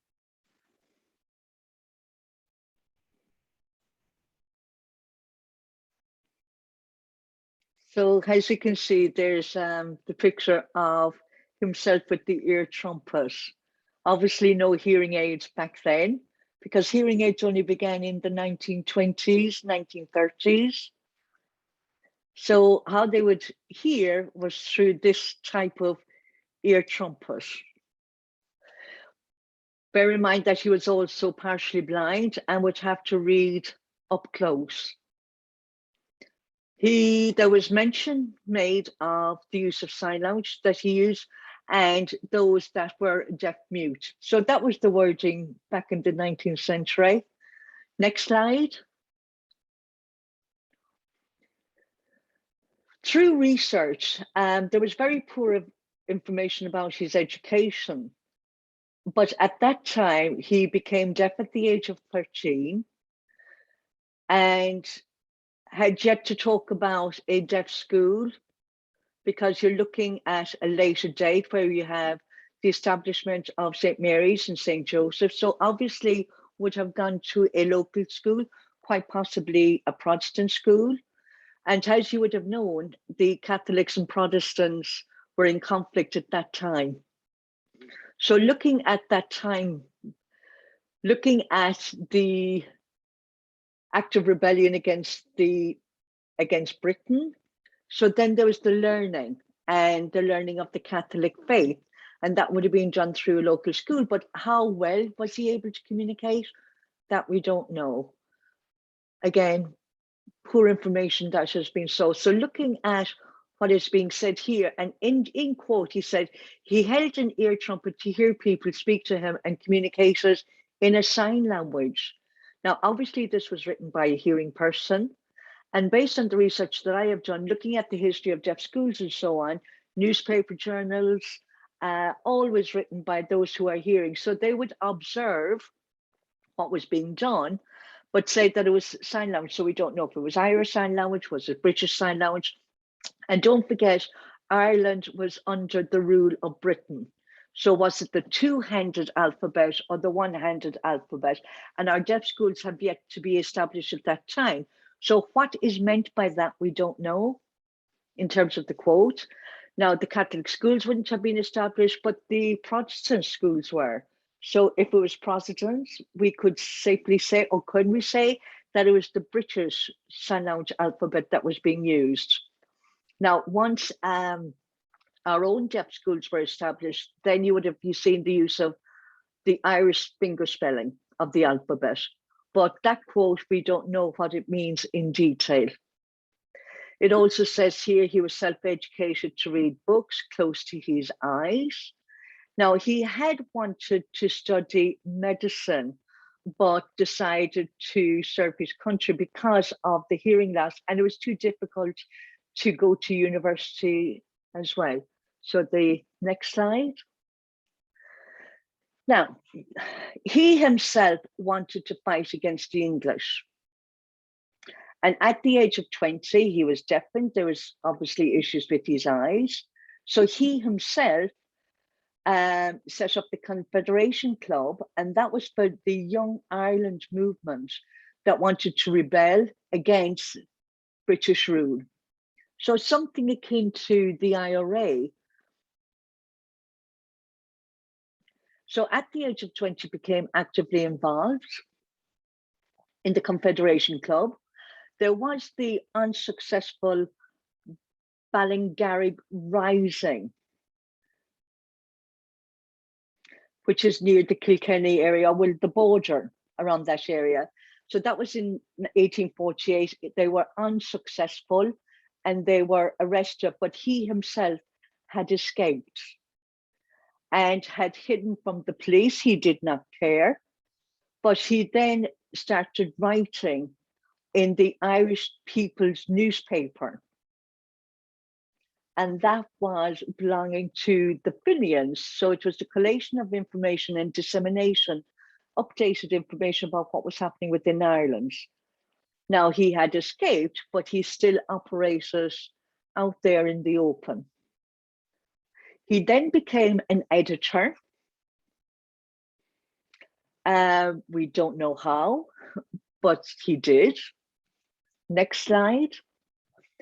Now, finally, he did get arrested. And within the Irish People newspaper, there was an informer, we don't know who the informer was, but told the British Army. And obviously the police would have been under British rule, and had spoken about him in the writing of his articles. One article being about Wicklow and those that were sentenced to death. He had criticized the wrongdoing of that and upset. So he appeared in court. Communication was extremely difficult. Now, the judge spoke to him, of him, about his article, saying that it wasn't the right thing to do. So how was that explained to him? They had a solicitor within the court, or attorney was the word that was used, spoke to him through the ear trumpet to understand what was being said. And the judge imprisoned him for 14 years. So he was imprisoned. So how would he be understood that? So the explanation was given by the solicitor through the ear trumpet. So went to prison, moved to England, and it was a prison in Woking. Now, is it because of his deafness, or was it because he was Irish, but he was bullied? We don't know. We have no evidence of why. I myself, during my research, I know that we need to find more information regarding this and what is it that happened to him during his time in prison. But during his time in prison, he reflected on what had gone before, the fighting of the Irish freedom, whether or not it was worth it. So it caused him to think. And then in turn, he started to write. Now, he was treated badly. He was beaten, was given very little food, became very frail, and became of bad health. At the same time, he was learning BSL. Now, I put in here BSL because he was based in England. So that means it's the two-handed finger spelling that would have been used by the British. So he had learned that and brought it over to Ireland with him. The next slide. So while he was in prison, he started writing, and they were also published. He had decided he did not want to return to the Ireland political life, and that he would concentrate his efforts on his writings. During prison, he became of bad health, but his family and other people in Ireland had lobbied the British, asking for his freedom due to ill health. The British had said no, but over a period of time, he was successfully released. His 14-year sentence was reduced to 3.5 years. So he did spend 3 years, but then released. And the reason was because of ill health. He then published Knocknagow and then became famous all over Ireland, but had not talked about his deafness. Maybe it was assumed that he was hearing, but we don't know. The next slide.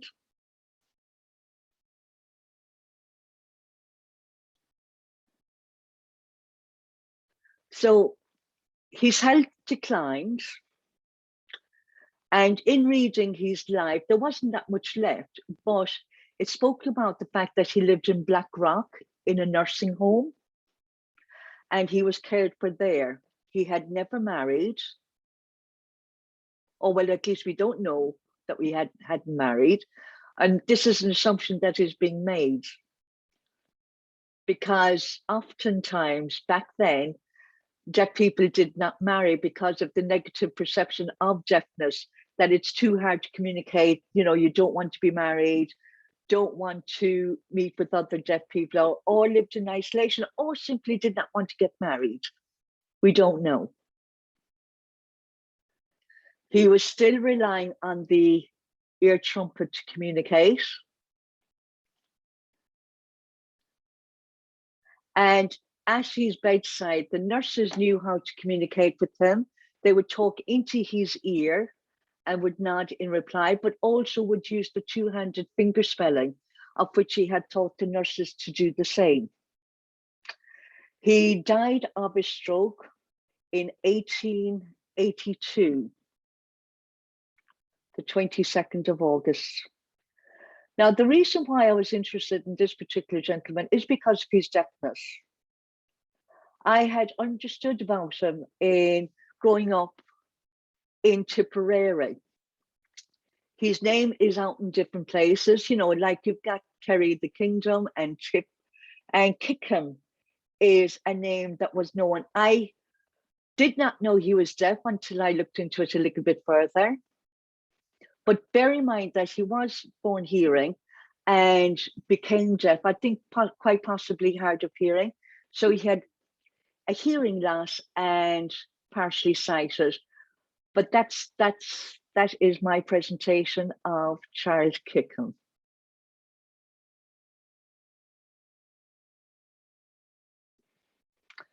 And the final slide shows references if you are looking for more information regarding him. Are there now any questions? So we're now open for question and answers.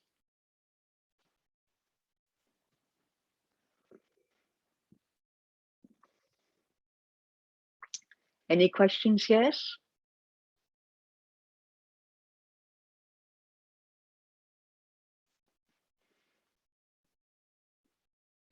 Brian?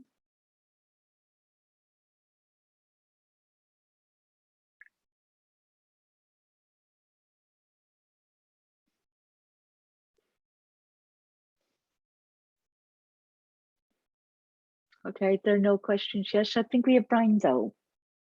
Yeah. Or Fergus as well. Okay. Hi there. Noel, what an excellent presentation.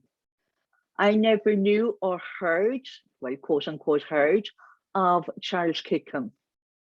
What an interesting man. I know that you're interested because it's related to your native home, but still impressive.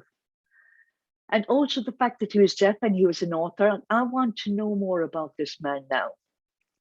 Now, you may know here in Dublin, we have the GAA clubs, well known. And then there's also, you know, places like Ballymun and Kickham. So I'm now thinking why that name. So in Ballymun with the name Kickham, is that related to this same person? No, I don't know. I don't think so, because Ballymun Kickham is well known with many good players that play for Dublin. So it's a very strong club. Well, the background could be with the IRB. There could be a connection there. And also the fact that there was the English prison. So just remember that he was in prison for 3.5 years in England and came back to Ireland.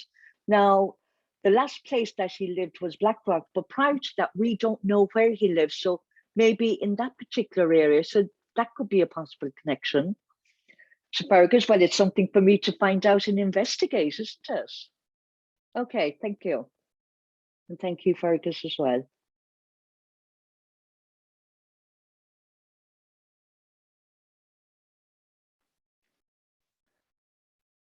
Anybody have a raised hand? You can either raise hand, facilitate, or put your name in chat. Okay, we have Brian. Brian has a question.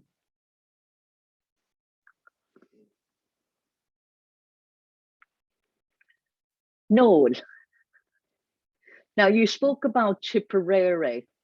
Is that why you were interested? Is because you're a Tipperary man? So you have a strong vested interest over and above the other counties, but I say that in jest. Okay, so you talked about he was involved in the political arena and was a rebel. Now, what is interesting now that we as deaf people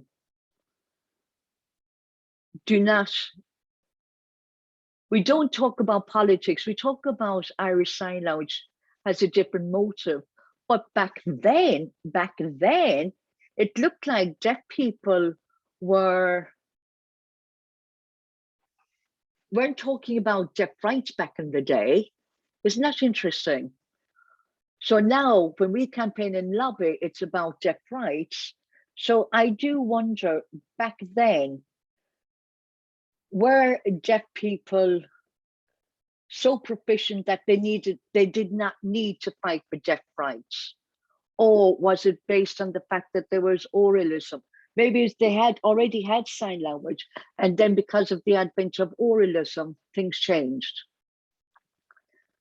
Now, looking at 1880, back then, there was no interest in deaf. Now, don't forget, this gentleman wasn't about deafness. He was actually hearing. He grew up hearing. He just had a hearing loss, but found it difficult to communicate, was reliant on an ear trumpet. But would he have had a deaf identity? I don't think so. Would he have lobbied for that? I don't think so. And also, you have the advent of St. Joseph's and St. Mary's. It was then that deaf people learned sign language. So looking at that background and looking at his family background, they were strong political lobbyists. So I think he just became a natural politician, so to speak. Now I'm going to hand it over to Veronica. We also had the British Deaf Association, Francis Mannigan, who established the BDA as a result of the 1880 Milan Congress. In America, they had organized and said that it was important that these associations be established. So this work was in parallel, I would say. Hope that answers your question.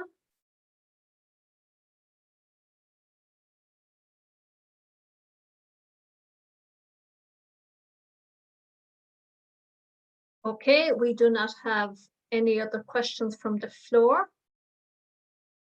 We will now move on to the next presenter, Cormac Leonard. Hello, Cormac. Your presentation will be on a deaf character. Cormac, over to you. Can everybody see me clearly? I will now share the screen.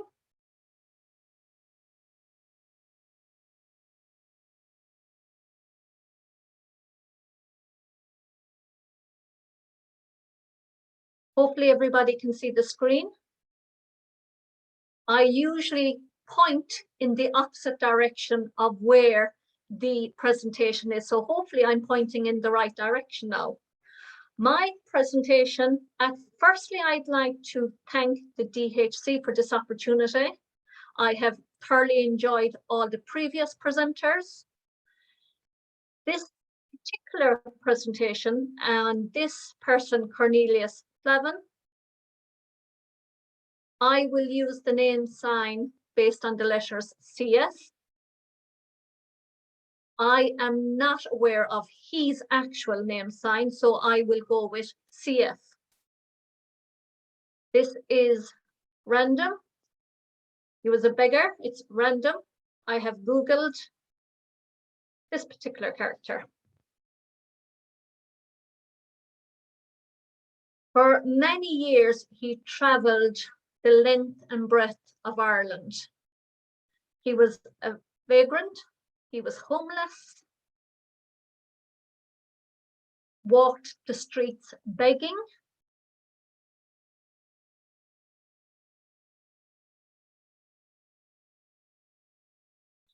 I know our time is brief and I do not have time to go in detail as to where he is from. I have randomly selected information from the workhouses